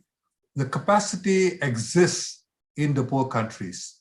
The capacity to produce many of these products which are desperately needed, But unfortunately, intellectual property rights are being asserted by the rich in order to attain the kinds of profits, of wealth which they are comfortable in. Recently, very recently, we saw the spectacle of countries struggling to cope with the pandemic, coexisting with the 3 big billionaires in the world, fighting to get into space ahead of each other. This is a spectacle which is completely unacceptable, one would think, in the early 21st century of the Christian era. But unfortunately, this is what we find. And so it is incumbent upon us, particularly those who, particularly Muslim intellectuals, to speak the truth. There's nothing greater jihad than to uphold the truth in the face of power. That, I think, is a teaching which has come to us for a long time, and I think is our responsibility. So allow me to make a few quick remarks about how our understanding of solutions has been inhibited. My task is made much easier by the remarks which have been made by the 3 preceding speakers. All excellent presentations, much clearer than what I can possibly do in a few minutes. But I think it's important for us to recognize that very often we hear that Muslims are different, that we are homo Islamicus, and that education is somehow the solution.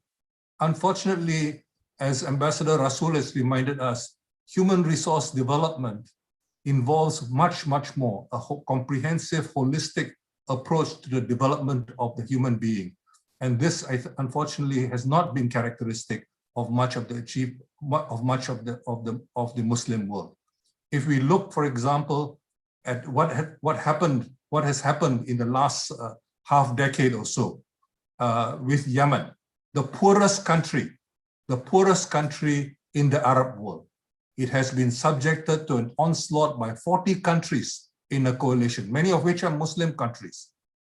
This is what the fate of the Muslim world has been, picking on the very poorest, picking on the weakest. Nonetheless, they have resisted. So we have to recognize that these things are happening, these abominations are happening before our eyes, and we need to speak up. Yet another solution which has been suggested is the role of public finance, of zakat, that its potential for redistribution. But as Ambassador Rasul again has reminded us, unfortunately, this potential has been far from realized because of the way in which zakat is managed. And the main preoccupation, unfortunately, of so-called Islamic economics has been with interest avoidance and the disguise of interest. This is most unfortunate, and so what passes as Islamic in the Muslim world is basically the disguise of interest. So we find, for instance, that we have what are called zero coupon bonds being presented as ostensibly Islamic. This modern focus on interest and avoidance of interest is unfortunately very, very problematic, and as if it is the main problem responsible for poverty among the Ummah, and it is suggestive of how an ostensibly Islamic economic system can exist without interest. And we have seen Islamic economists, Muslim economists playing games where you have, for instance, ostensibly Islamic macroeconomic models with the interest rate substituted with a profit rate, and then the result of it is one profit rate being inversely related to the other profit rate. I mean, this is the kind of abomination which is going on in the name of Islamic economics. Now, one of the very important insights has been offered by the late Ziaul Haq, not the general, but rather an economist who studied with the late Fazlur Rahman at Chicago, he wrote a very path-breaking work on the core question of the land issue in agrarian societies in early Islam. He has also pointed out that our understanding of riba is misleading. Riba does not simply refer to usury or interest. It refers to surplus. And surplus is basically what is taken from others and not based on one's own labor efforts. And this is why it's very important. And I was very, very impressed with what Dr. Daud Olu reminded us of when he raised the minimum wage in Turkey. What happened? The prophets of doom were all claiming that this would result in runaway inflation. Instead, the inflation rate went down, not up. And basically, the reason was that there was a shift in the distribution of income. That is what it amounted to. More for labor and less for capital. And the result of that was that aggregate demand increased, and therefore you had much more available to poor people. And this, I think, was a very, very important development. I think it's also important for us to recognize that there are conflicting traditions of our understanding of property rights. I remember years ago when I was working at the United Nations and trying very hard to support the initiative of the late Nelson Mandela, who fought very hard to get the public health exception, which finally succeeded at the Doha interministerial meeting of the World Trade Organization. This was a valiant struggle informed by other people, including, I suspect, Ambassador Rasul, and this made a huge difference. But unfortunately, this is the initiative which Mustaqim, Dagama, and others are trying to wage right now, and so far they have been blocked, including by, unfortunately, Muslim governments. So we find that the anxiety to hold on to the privileges of property and not to recognize, for example, the scope for public, state, common, collective, or cooperative ownership embodied by arrangements which we find in the history of Islam, such as the Waqaf arrangements, are simply largely ignored. So I think it's very important for us to go back to the history of Islam and to recognize the moral critique which is offered by Islam, the ideas of Abu Zar and more recent Muslim thinkers, and the kind of challenge to those who are the takabur, from the da'if. You know, these are all very, very important traditions which have been very much part of the Muslim tradition, including in Southeast Asia. If we think, for example, about the role of Syarikat Islam, or we think about the writings of Haji Umar Said Cokroaminoto, or Ustad Nick Le in Kelantan, these are all not alien to the Muslim tradition. So I think if we, rather than preoccupy ourselves with where we draw the line between the fakir and the miskin, we should pay far more attention to these far more practical problems. And I feel humbled by the insights offered by our previous three speakers. Let me stop here in order that we will have more time to have a discussion of the very rich ideas and contributions offered by them. Thank you very much, Prof. Dr. Jomo Sundaram, for your presentation. And our last speaker or the panelist of today is Dr. Shahridan Faiz Mohideen. To introduce him briefly, Dr. Shahridan Faiz, who obtained his PhD from Cambridge University, is a sustainable development practitioner and provides policy and strategy advice to governments and the private sector. His clients include Fortune 500 companies, sovereign wealth funds, and government agencies. He spent 13 years with the World Bank in Washington, D.C., where he worked with government counterparts to implement innovative development and poverty alleviation projects. His current focus is on the digital economy, advisory services in West Africa, on industrial policy, and supporting an urban poverty initiative targeting public housing communities in Malaysia. He is the founder of Africa Nexus that provides support to the Ivory Coast government on their strategy 2030. With this brief introduction, may I respectfully call upon Dr. Shahridan to deliver his presentation. فليتفضل, Doctor. Thank you very much, Professor Tamim. Being the last speaker of a very distinguished panel, it's going to be quite a challenge for me. As we've heard a lot of very interesting ideas, a lot of very important proposals, in fact, on how we can address this important topic of poverty, amongst our Muslim communities. I think I would do something a bit different in my presentation here, in that I would conduct a thought experiment and ask myself, what if I was a poor Muslim in the 21st century? So my presentation today is, let me just put up my slide. Yes, we can see. Can you see it? Yes, yes, Doctor, we can see. Very good. Yeah. So I asked myself, what if I was a poor Muslim today? What would my outlook be like?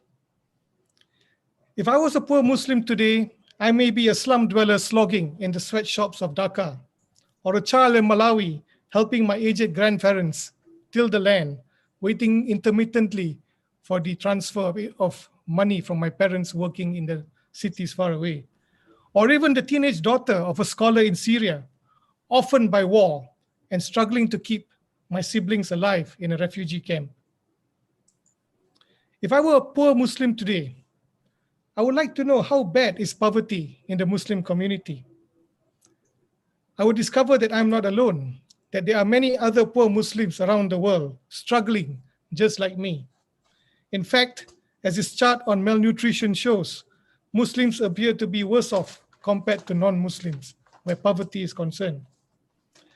I would ask myself, am I a victim of geography? Is my lot condemned to a life of poverty? Do we know if others have been able to escape this misery and climb out of poverty? And I would have heard the recent official announcement in February that China has completely eradicated poverty, that China has lifted 800 million people out of poverty since its reforms in 1978. China even has the audacity to announce that they have reduced rural poverty to zero. And so I will ask the next question. If China can do it, why can't we, the Muslim Ummah? As a community of almost 2 billion people, why can't we unite to fight against the poverty that so debilitates us? For the last 1400 years, we have led our lives in synchronicity, trading together, observing the same rituals, studying in the same institutions, and even reconnecting with one another every year during the Hajj. Why then is it so difficult to find the unity of purpose to mobilize our resources and organize our efforts? Why is it so difficult to align ourselves on a common plan of collective action? If we look at China's example, then we must look at the role of our states. It appears that our states have failed to support us effectively, even after 50 years of poverty eradication programs. Perhaps the main problem lies with governance and the duty of our governments. as we heard just now by Professor Ahmad Davud Oglu and also Professor from South Africa. Or perhaps we should look at history to understand our journey towards poverty. And the history we find is astounding. If you look at the red line in the chart here, until the 19th century, many of our communities were actually prosperous and lived thriving economies. But the rise of Europe, represented here in the blue line, and the horrors of colonialism it unleashed, changed everything. Between 1800 and 1900, China's share of global production dropped from 33% to 6%, and India's share of global production dropped from 20% to 2%. In the same period, Europe's share of global manufacturing rose from 16% to 62%. So the next time when we see the poor in our community struggling with the indignity of their poverty and shunned like the wretched of the earth, we should be mindful that only 3 generations before, their families may have led very happy, very prosperous, fulfilling, and dignified lives. Their poverty, furthermore, is the outcome of colonial history. The rapid development of the West from the 19th century could not have happened without the systematic transfer of wealth from the colonies to Europe. Economic historians have described the creation of an unequal world system in which poor countries are kept in a subordinate and dependent relationship with the West. If early colonial activity focused on dominating the trade of port cities, the development of new transport and communication technologies in the 19th century enabled and powered the colonial expansion into the hinterland. There they unleashed an unprecedented assault on the land, rapaciously extracting her human and mineral wealth and grafting local ecologies into the arteries of the colonial economy. Resistance was a common theme, and colonial violence was also a common theme, as state technologies for surveillance and population control were deployed to subjugate and discipline local communities. It is important to note that the new communication technologies became tools for forging new solidarities of resistance. Mass media and mobility in particular became the enabler for creating national identities based around the struggle against colonialism and the fight for self-determination. Decolonization would not have happened without the huge risks and sacrifices taken by our forefathers. Independence, however, did not mean that the global system of dominance and hegemony had ended. The pattern of global disparity today is striking in its continuity with the history of colonization. But our post-colonial societies today are caught up in the currents of globalization, driven by an age of rapid technological change. From the spectacular transformations in human mobility to the way we organize our cities and changes to our mode of production, our societies are experiencing change at hyper speeds, compressing space and time in ways unimaginable 1 generation ago, and altering the way we relate between our communities, our own families, and with our own individual selves. As identities become more fluid and solidarities more unstable, instant gratification and just-in-time supply chains become the overarching themes of our liquid modernity. For example, it took the airline industry 68 years and television 22 years to be able to gain 50 million users. Today, it took Facebook 3 years and Pokemon Go 19 days to attract 50 million users. There are now almost 5 billion internet users today, or 60% of the world population. And these people spend a quarter of their daily time on the internet. In every minute, there are 200 emails and 70 million messenger texts sent on the internet. In every minute, $1.6 million is spent on online shopping, while 2 million swipes are made on Tinder by people looking for intimate partnerships. For philosopher Manuel Castells, all these changes reflect the network society that we have become, a new sociology of power that promises to wash away the old hierarchical systems of dominance. This euphoria of technological emancipation resonates well with neoliberal visions of progress, growth, and development. The reality, however, could not be more different. We are witnessing, in fact, an unprecedented concentration of power in corporations who are accountable only to their shareholders. For example, the media industry today is being smothered by the intense concentration of power of the Google Facebook duopoly. For every dollar spent in advertising, 77% goes to the duopoly. The rise of the uber rich has taken the concept of wealth disparity to new, unprecedented heights. We now live in a world where the world's richest 1% have more than twice as much wealth as 6.9 billion people on our planet. And just like the age of colonialism, the wealthy need the modern state to protect their interests. The new technologies thus are harnessed not so much to eradicate poverty, but to increase state surveillance capabilities in order to better control populations and discipline recalcitrant communities. If the 19th and 20th centuries saw the scramble to colonize lands, the 21st century is the age where the great powers compete to colonize vertical space. I wasn't even aware that there are today almost 20,000 satellites circulating our planet. There are limits, of course, to human greed, and something has to eventually give. At current rates, we will be consuming ourselves to extinction. Some people foresee that we have scarred our planet so badly that future xenogeologists will be able to look at our sedimentary rocks and identify the age of Anthropocene, when humans used to roam the planet.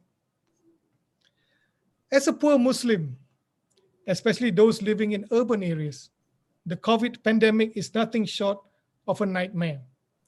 We have been impacted with the 3Ds: disruption to our livelihoods, displacement of our jobs by technology, and a decline in our income levels. What is clear is that there will be more poor Muslims after this COVID pandemic has burned itself out. And while our planet burns with the effects of climate change, and the people get more restive with the injustices of our global system, there are some who have decided to call it quits with planet Earth. I never thought I would see the day when people would speak about colonizing Mars in a serious tone, but the day has arrived. So to return back to my thought experiment as a poor Muslim, I would offer the following 4 pieces of advice.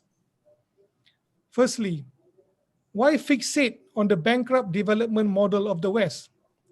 We should be getting on with creating an authentic development agenda based on Islam. Secondly, you cannot organize effectively if you are not inclusive with your ummah. And you will certainly fail if you don't ensure meaningful participation of Muslim women. Thirdly, poverty is not natural, but is produced. And we need to dismantle the socio-economic structures that create and perpetuate poverty in our world today. And fourthly, we cannot be naive about the transgressive nature of modernity, nor should we invent shallow notions of Islamic modernity. We must be willing to confront and engage with modernity in order to lead humanity out of this hole that we have fallen into. And finally, I would recommend that we read Wael Halak's The Impossible State. There is a lot to learn for us over there. Thank you very much.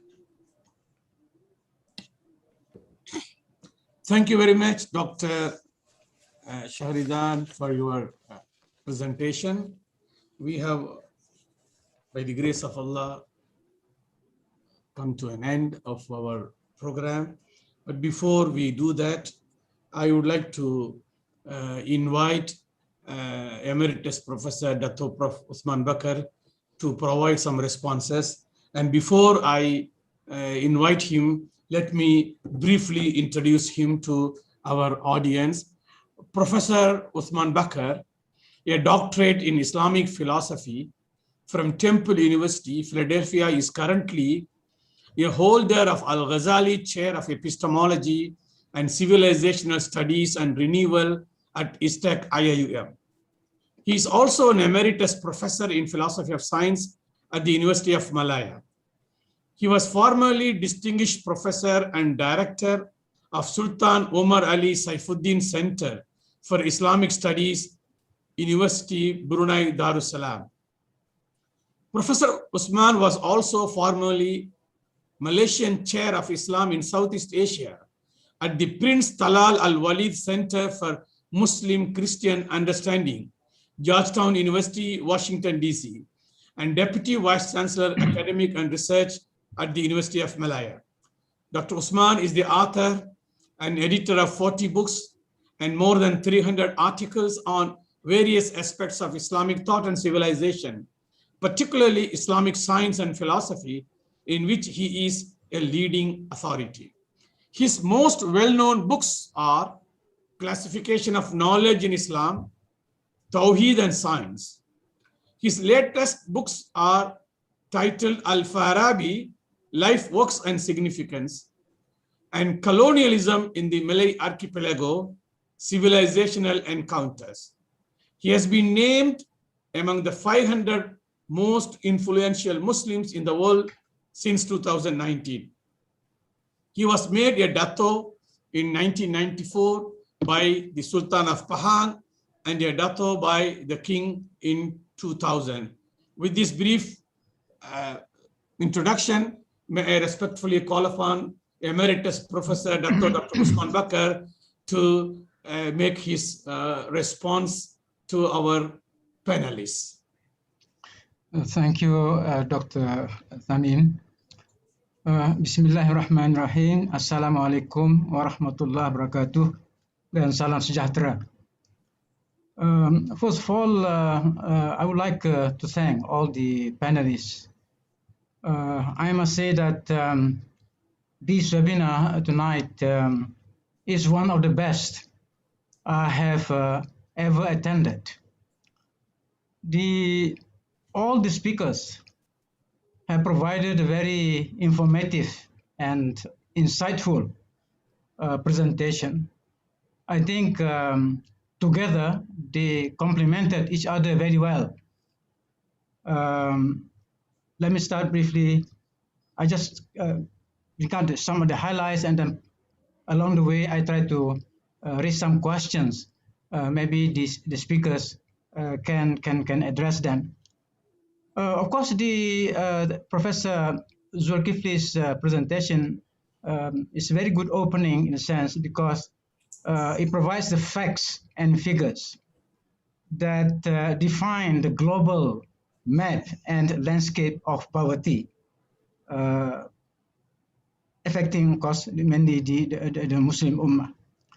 And the quote that he made, and that Dr. Professor Zul quoted from Mandela, that is important for our discussion, because let me produce the spirit of that quote. Basically, what you're saying, that jihad against poverty is an integral component of the struggle for justice. Basically, it is justice.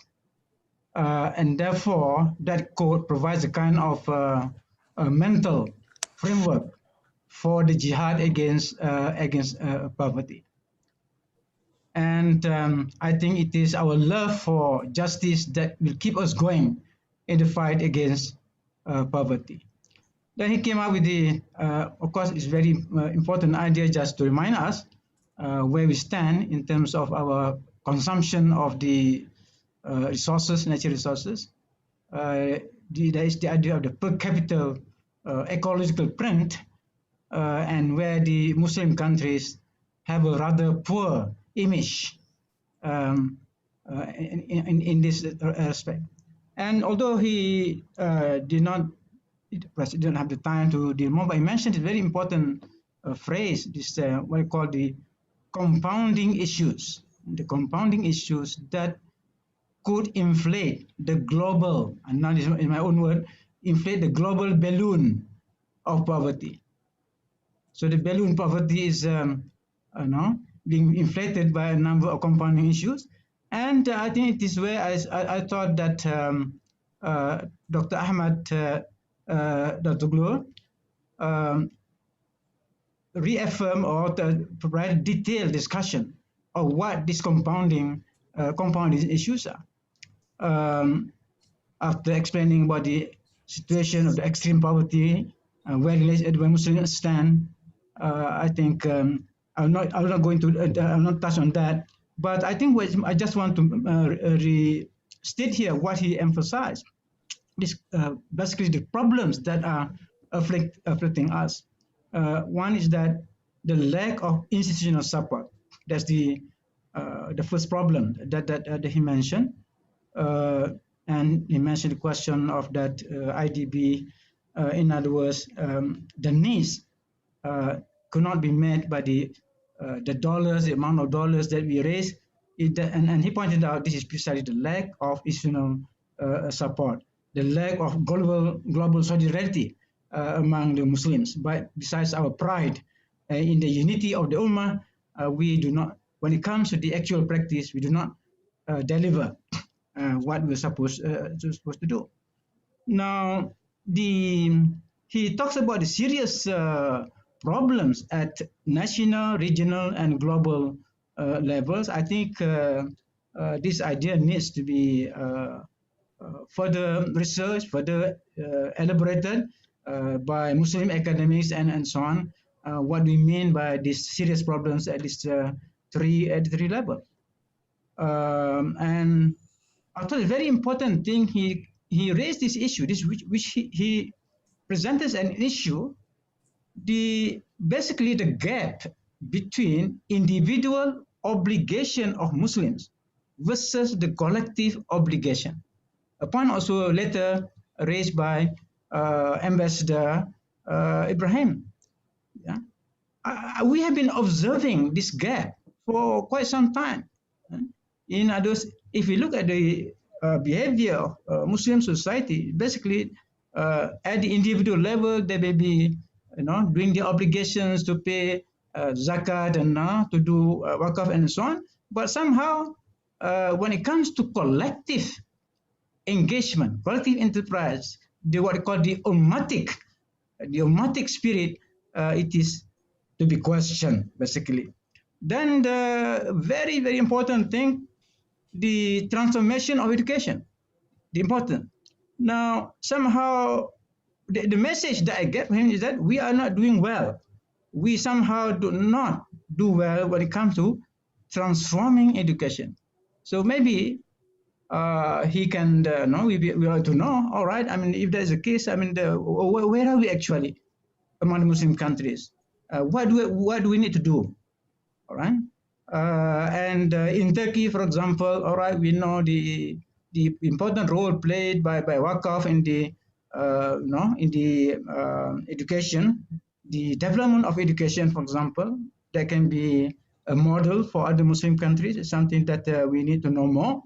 Then the question of political stability, good governance, the issue of corruption, and a new thing which was not the case before. Now maybe the huge number of youth, among the youth who are unemployed, the new phenomena of the unemployed youth. What will be the implications of this for the Muslim societies in the coming years?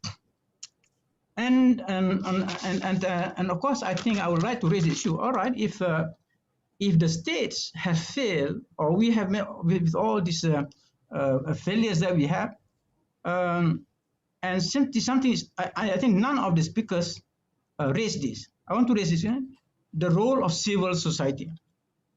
If the old model of that state and society has failed, then what about the role of civil society in addressing this problem of poverty in particular? Of course, among other things, I think we can see right now the rise of civil society, especially among the young in Muslim countries.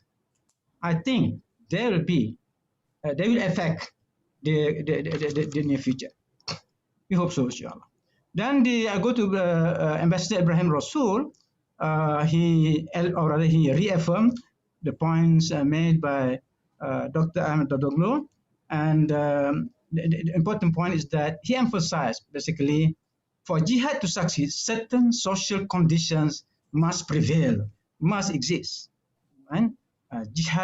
For jihad to be for the service of the poor. The question of basically the rule of law again, the rule of law, transparency, good governance. So he reaffirmed that. He also again mentioned the question of failure of education, basically. The failure of education. But I like the point that he raised, the question of zakat. He questioned the present zakat culture. He questioned the present wakaf culture.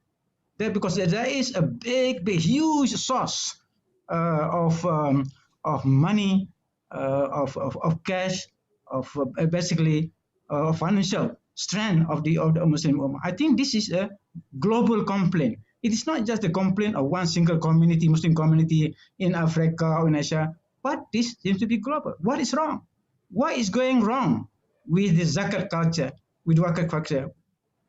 Surely when Allah Ta'ala, in a sense, provides zakat and wakaf as a kind of built-in mechanism inside the religion, there must be wisdom in that.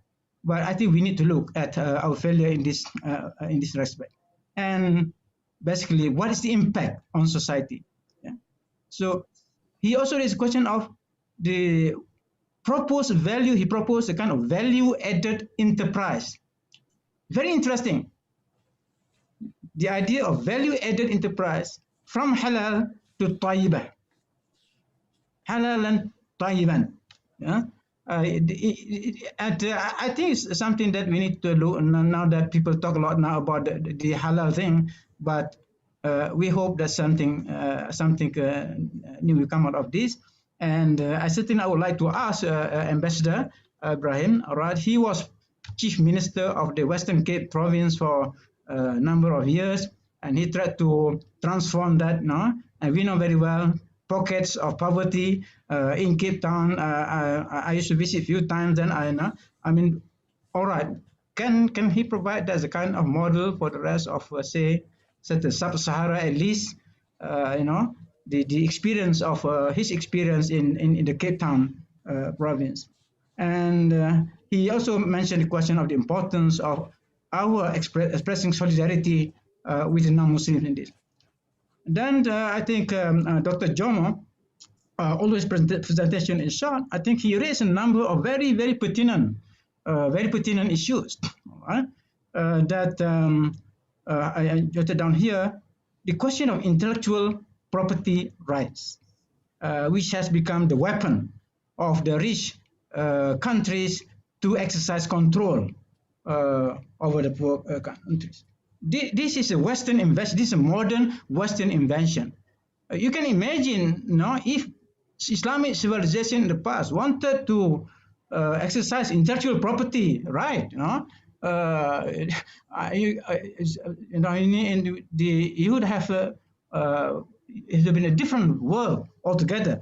The impact would have been very different. But it was not the property. That's not the philosophy of Islam, because knowledge should be distributed among all for the benefit of all. And then he mentioned the question of what compounds the problems further, wars in the Middle East, and of course Yemen being involved into the Stone Age, and many Muslim countries, where these were involved in this. And then of course again question of and very very important to me, because I understand from his background, Dr. Jomo talks about the Islamic economics, the issue of Islamic economics and Islamic finance. I share entirely his view. I think this issue needs to be reopened, to be debated, to be reviewed. The question of the ideas of against zakat, question of Islamic finance, the issue of riba, the issue of the land issue. There are a number of perennial issues that we need to look at from fresh perspective. So thanks to Prof. Jomo for raising these issues again. And of course, finally, Dr. Shahridan, I just done here, he raised the question, if China can do it, why can't the Muslim world? Well, the food for thought, I think we have to, although we seem to know, well, the answer is obvious, but I think for our purpose, let us study this problem and try to answer the question. And again, the question, the states have failed us. The same thing, the states have for us, that recognition. And of course, and he taught, Dr. Shahridan talks about the colonialism factor, which of course, I mean, that has happened in the past. Nothing that we can do. What we can do is, of course, to overcome the new problems or rather the old problems that still are with us, how to solve them. And very interesting that the way they presented now, he said, if I were a poor Muslim, that reminds me of a Jewish movie, if I were a rich man. Well, thank you, Dr. Shahridan, for a fresh approach with your experiment, if I were a poor Muslim. But I think you all can be self-sufficient. We go for self-sufficient, inshallah. So thank you very much. I know that this is my response. So thank you to all the speakers. As I said, it's one of the best. And what I hope is that ISTAC and also IIM, to me, the presentations have raised a lot of issues that need to be studied, to be reviewed, look afresh, and then we see how we can do a follow-up to this very important program. Thank you very much. Assalamu alaikum. Thank you, Prof, for your response. As you have rightly stated, our prominent speakers have raised numerous issues of the concern of the Muslim Ummah, and in ISTAC and also in IIM, we take note of those issues raised, and then we will try our best to conduct some research in order to find out some solutions to some of the issues raised by our learned panelists. Since we have some time, can we, with your permission, go to some questions? Maybe Dr. Ahmed raises his hand first. Dr. Ahmed, please.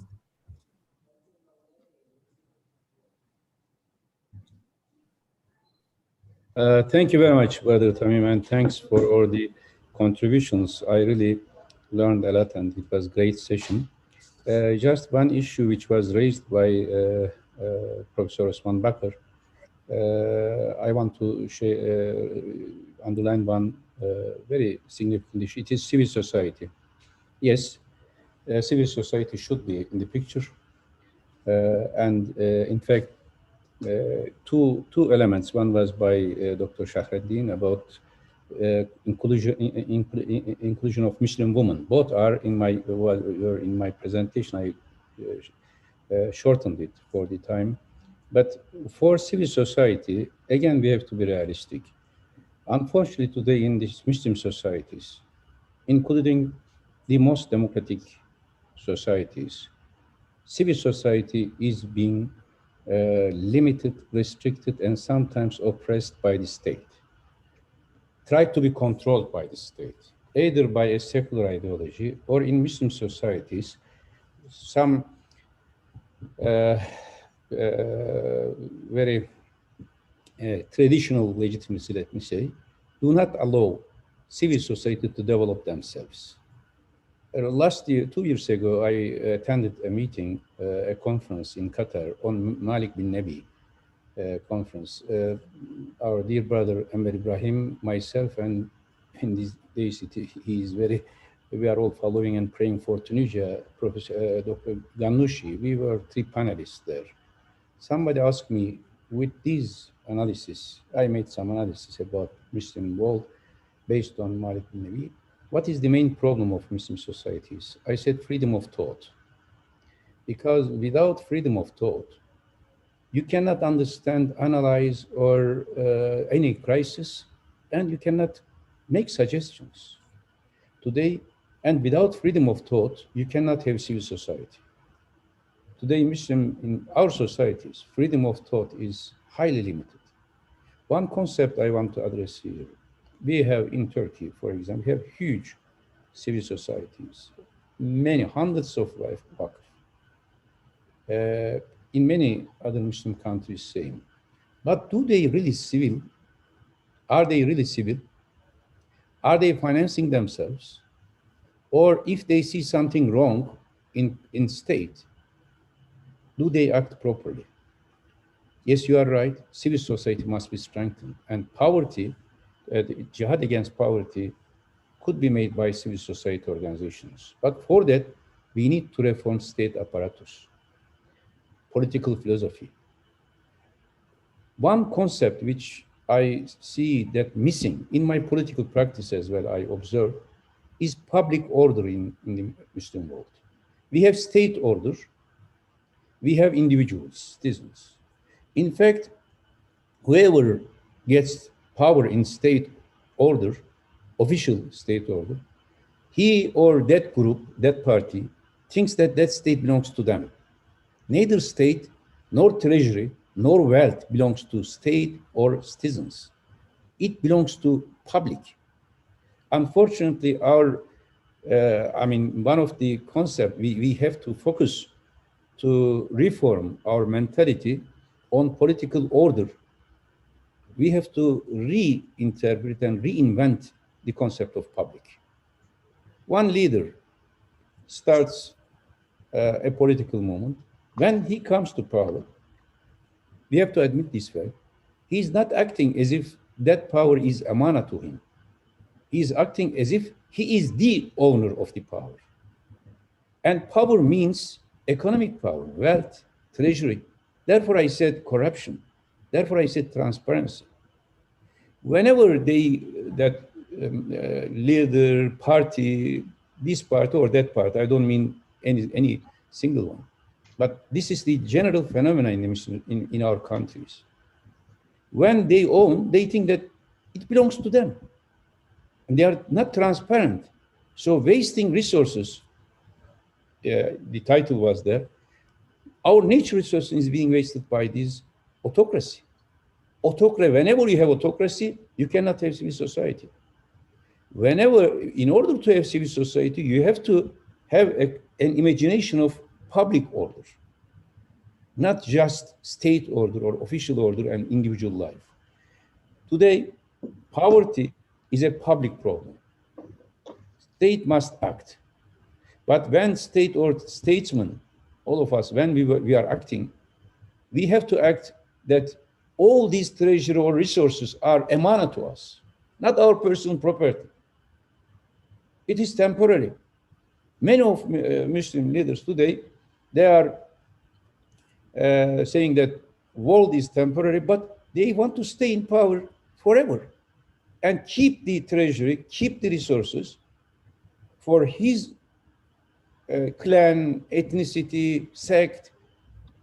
I don't mean any one individual country or any one single political figure. No, everywhere almost. Now, civil society could be developed only on a climate. As I said, in a desert, you cannot have rose. And in our climate, you cannot have cactus. Now we need a new climate in our societies, based on freedom of thought, based on transparency, rule of law. Then civil society can develop and function. Otherwise, civil society will be under the pressure of autocratic tendencies. Regarding inclusion of Muslim women, I absolutely agree. It was in my notes, but I missed it to say it, thanks to Dr. Shahadi. It is a must. Usually we think that Muslim woman is a consumer in the name of family. This is traditional understanding, but today it means 50% of Muslim population, if it is 2 billion, 1 million is out of production, out of contribution, out of employment. This is not correct. Yes, we have to protect our family life. Yes, family does not belong only fathers, but father and mother should share the burden together. And the new generation, I think, has a new attitude. Another key concept I want to conclude with this, inclusiveness. Inclusiveness. Recently, my book was published by Cambridge University Press last year about systemic earthquake and world order, exclusive populism versus inclusive democracy. In the Muslim world, what we need, generally in global system, what we need is inclusiveness. But in the Muslim world, this is even much more important. Inclusiveness in the sense of gender, in the sense of ethnicity, sects, different philosophical, political approaches is the only key to fight against intolerance, against autocracy, and is the only key to fight against poverty. Without inclusivity, you can reach some people, state, those who are held in power, they can make some of their relatives richer and richer and leave ordinary people poorer and poorer. This concept of inclusivity and public order,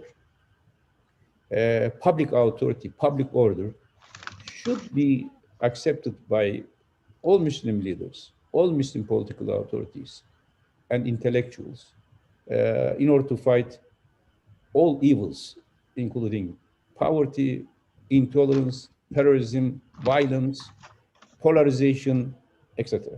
Thank you. Thank you, Dr. Ahmed, for your response. Is there any other panelists that would like to provide response to Emeritus Professor's point of view?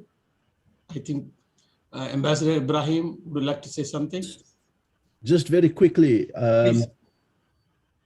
I think in agreement with the points raised by Dr. Osman, I think that I don't want to say anything. I think that Professor Davutoglu has spoken about civil society.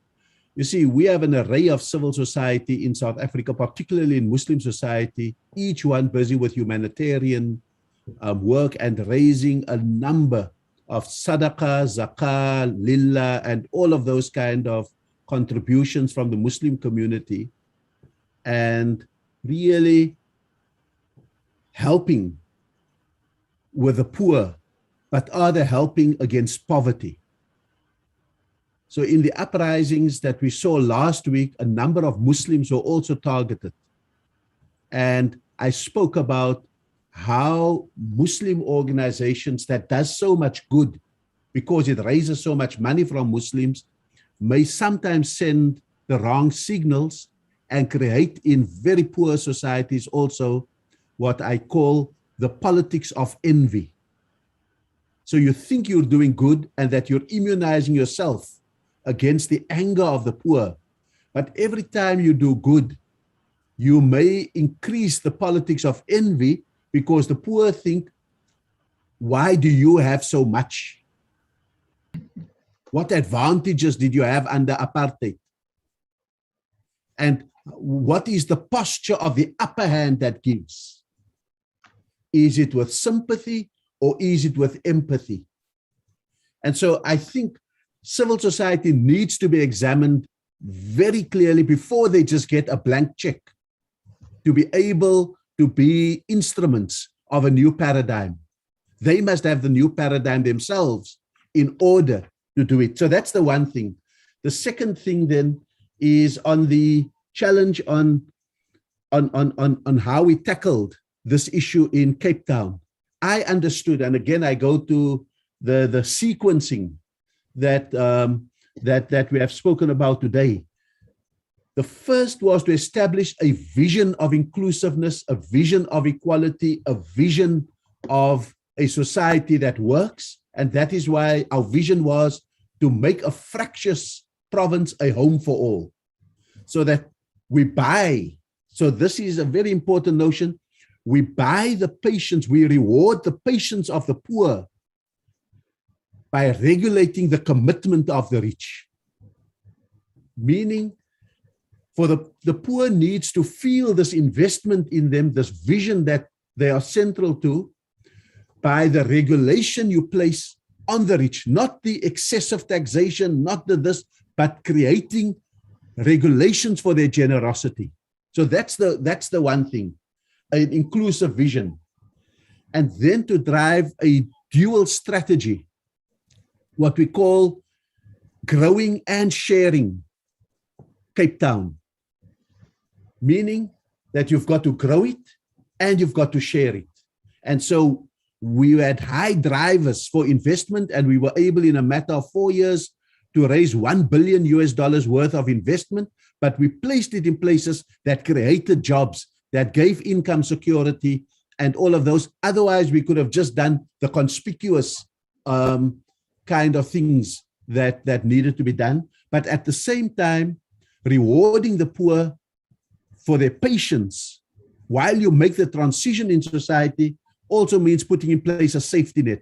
And so we prided ourselves in the Western Cape. By the time I left, we had achieved all our Millennium Development Goals as a Western Cape province. We, for example, moved from 70% sanitation, flush toilets, to 94%, from 50% water connections to 90% water connections. And so we can go on, so that you define the safety net in terms of services, that a minimum package of services people require, a minimum social security. When you're old, you get a pension. When you are disabled, you get a pension. When you are an orphan, you get a grant, etc., so that all of those things then come together. If you are in a particular quintile, you get free education and free health for designated groups. And so that you create the effect of a cross-subsidization at the same point. So, and in that way, regulate the commitment of the rich as a reward for the patience of the poor, so that society is never out of equilibrium. I just thought that I would give that very conceptually, Dr. Osman. Thank you. Thank you very much, His Excellency, for your response. Let me take at least one or two questions from the audience. There are many questions, but our time does not permit us to entertain all questions. But this question can be answered by any of our respected speakers. China has been very successful in eradicating poverty. Its poverty rate fell from 88% in 1981 to 0.7% in 2015. May we know what are China's strategies for this great success? Can Muslim world benefit from such strategies? Any of the panelists?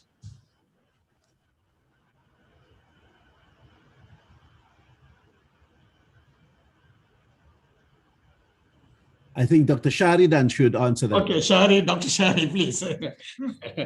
I have one question for Dr. Dawood Buglu after this, inshallah. Please. Dr. Sharidan, you have to unmute, Dr. Shari. Thanks. Yes. Well, actually, if there's this very interesting document that was released on the 21st of February this year by the Chinese government, and you can find it on Xinhua.net, which is basically the official declaration that China has won its sort of war against poverty, and they go on to describe all the various approaches that the state had taken. They involve things like having consistent policy, a very strong commitment towards the poor, but also certain interesting elements like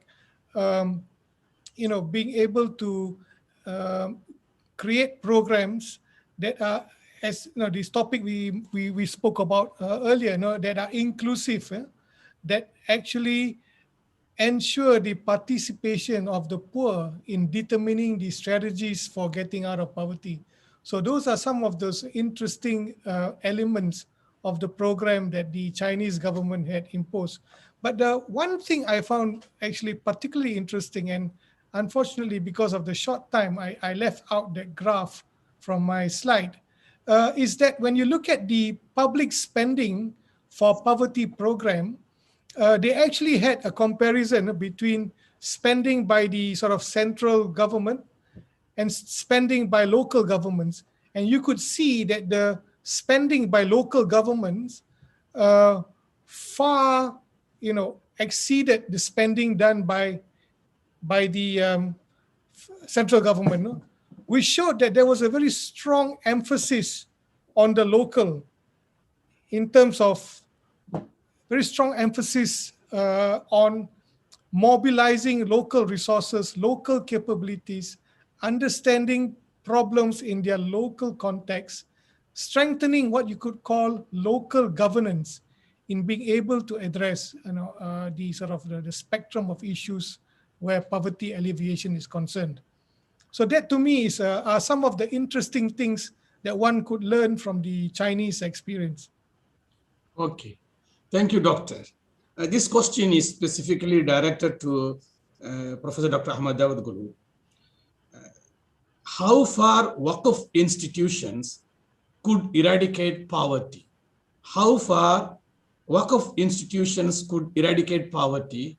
What is the Turkish experience in eradicating poverty in this context? And Turkey has numerous, perhaps millions of refugees. How Turkey is managing the refugees of Syria and other countries, and how their poverty is addressed. Thank you very much. Just before this, I want to add one about Chinese experience. I think I agree with Dr. Shahruddin, but just one addition. I think the Chinese economic success is because of institutional continuity through reforms. They reformed the economic life, but the institutions survived, unlike Soviet Union. But we should not overvalue these. China, yes, had an economic success, but there is a huge gap. And income distribution is terrible. And especially in last years, the poverty and oppression in Uyghur region, Muslims in China, they did not benefit at all from Chinese economic success. There is no single Muslim Uyghur high rank, forget high rank, medium waged, middle income level Muslim in China. So sometimes the propaganda affects all of us. Of course, we all admire Chinese civilization, Chinese economic success, but maybe the weakest, the poorest, one of the poorest Muslim community on earth is Muslims in Uyghur region. We should not forget this. As a Muslim minority, same in India as well. India has economic success, but what is the situation of Muslims in India? When we talk on Muslims, we should not talk only OIC member of OIC member countries. 1/3 of Muslims are living as, at least 1/3, as minorities. And Muslim minorities, Uyghur minorities in China, they are suffering from poverty. First, we have to see this fact, otherwise it will be misleading. And not only poverty, they are in concentration camps. Şimdi those who are living in concentration camps in Uyghur region, are they poor? Yes, poorest of poorest. And in every Uyghur home, a Chinese male man is being sent as oppressed, as imposed guest. So there's a huge gap in China as well. In West China, Shanghai and Urumqi, or Beijing and Kashgar, you can see the differences. About Waqf, this is what when I say institutional reform, in fact, this is what I meant. Waqf institution is the backbone of Islamic civilization. And in the rise of Islam, everywhere, from Andalusia to China again, Waqf has been the institution. In Turkey also, we had a rich Waqf tradition. Ottoman economy as a global economy from Central Europe to Central Africa and Caucasia, based on Waqf institutions. Therefore, in fact, I raised the civil society, state give freedom to these Waqfs, untouchable. Nobody can touch Waqf tradition, even in those days. So we can use Waqf institution against poverty, definitely. Recently, during COVID, in Turkish economy and Turkish merchants, villagers, farmers, workers, they are being affected negatively. Through Waqf institution, many this poverty has been, at least poor people were helped. Similarly, many Waqf in Africa, Turkish Waqf institutions were very active, still very active. During Eid al-Adha, 5 of my Kurban were slaughtered in Tanzania through a Waqf. Everywhere. This success, in that sense, it is a success story. But recently, again, the autocratic tendencies affecting Waqf as well to control Waqf institution. This is not the way Muslims should act. Waqf should be absolutely free. No political involvement or oppression. Refugees, I am proud of our people. These days, there is a huge crisis because of Afghans coming from all the way from Afghans to Iran, they are coming to Turkey. And there is some circles are anti-refugee, like in the West. But when I was Minister of Foreign Affairs and also Prime Minister, and also this continues, refugees for us is a humanitarian issue. And our culture in Anatolia, we had a long experience.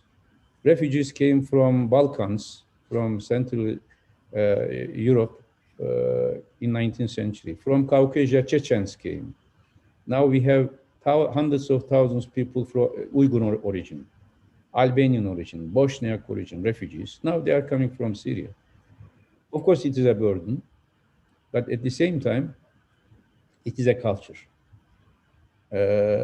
Once I am from Konya, the city of Mevlana. When I was prime minister, some people criticized me and our government at that time. How come we are allowing so many millions of refugees to stay in Turkey? And I told people of Konya in a speech, I said, do you like Mevlana Jalaluddin Rumi? They said, yes, of course, he is our great ustaz. Mevlana came to Konya, not as a tourist, not just visit and give lecture. He came to Konya because of pressure of Mughals. Mughals came to Khorasan, he escaped to Konya. He came to Konya as a refugee. Many Muslims themselves are refugees. So we have to make empathy. But in these days, some institutional capacity is declining regarding refugees. There are some serious mistakes conducted by Department of Migration that is creating certain discussions on the ground. But at the end of the day, refugee policy was a success, and we will defend this policy. We may have different views on different issues, but we are Ansar, they are Muhajir. This is the fact, and we will defend them. A last request, if you don't mind, Brother Tamim, because I was really very happy and seeing Brother Ibrahim Rasul, Professor Jomo, all of our friends, Shahreddin. I know Brother Ibrahim Rasul for decades. Same. When I was in Malaysia, I was always admiring the Professor Jomo's works, and I listened many of his conferences, and of course, Shahreddin, I just met.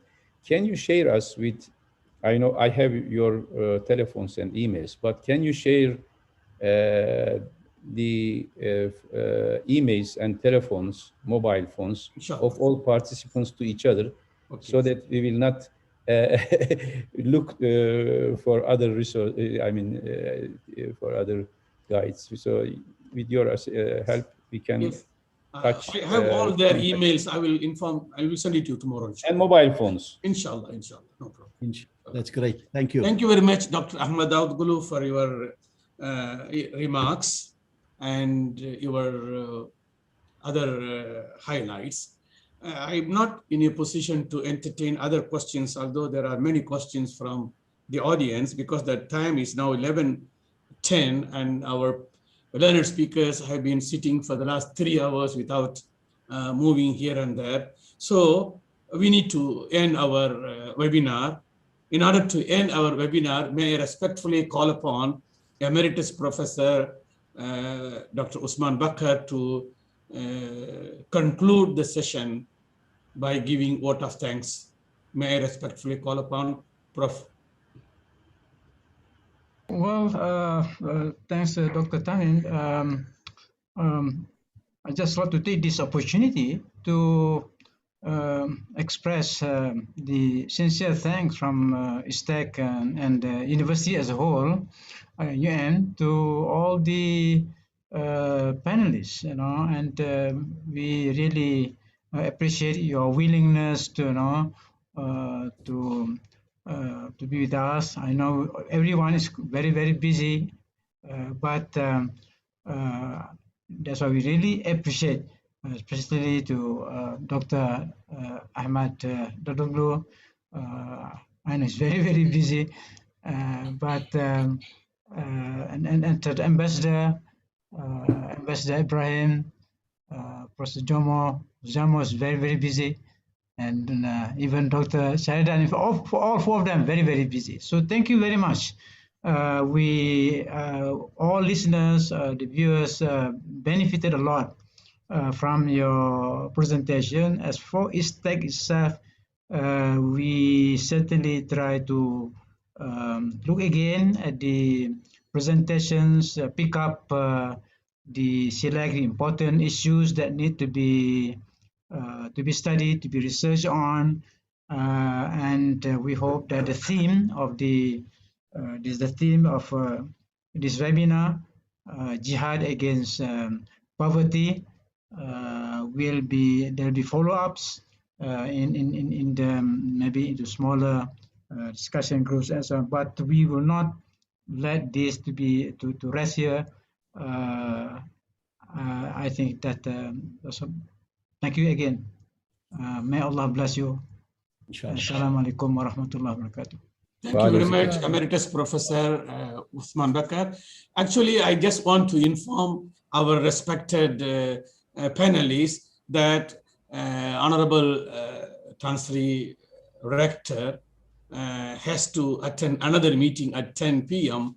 and therefore he had left, and he has left the message of his gratitude and thankfulness to all the learned speakers. Usually, Transri Rector spends time until the end of the seminar. This is our experience. But today, he had another meeting, and he has informed me 2 days ago that he would leave at 10. So he has expressed his thanks and gratitude to all of you, inshallah. Yes. So with this, can we come to an end? Is there any? Yes. Jumpa lagi, jumpa lagi. Jumpa lagi. Alhamdulillah, Dr. Ahmad. Please I extend remember my the word. sincere greetings to all of our friends, brothers and sisters at the university and in ISTAC. I cannot forget. Next Yes, some time, of you, I your don't know students whether are it following was, in YouTube actually. I have the message from them, but I Yeah, can't yeah. read because of the time. my students have alumni politic WhatsApp group I am following. But next time, please offer a durian to us. I miss Inshallah, durian. inshallah. Virtual durian, inshallah. And best greetings to everybody, especially Okay. Professor Kamal Hassan as well. I hope he is fine. Okay, fine, alhamdulillah. Okay. So it is a good occasion for us actually. We managed to get all these prominent speakers with the help of Dr. Prof. Uthman Bakar. He has been instrumental to get all of you. Alhamdulillah, we had an excellent webinar. My only request is that if you can provide the write-up of what you have presented, will be greatly appreciated. We will publish your presentation on behalf of ISTAC, inshallah, but you may take your time, 2 months or 3 months or 6 months. But eventually, if you give us your valuable thoughts in writing, we will publish. This is my humble request on behalf of ISTAC and IOM. So with this, can we end our session? Wabillah tawfiq wal hidayah. Assalamu alaikum wa rahmatullahi wa barakatuh. Wa alaikum salam. Salam.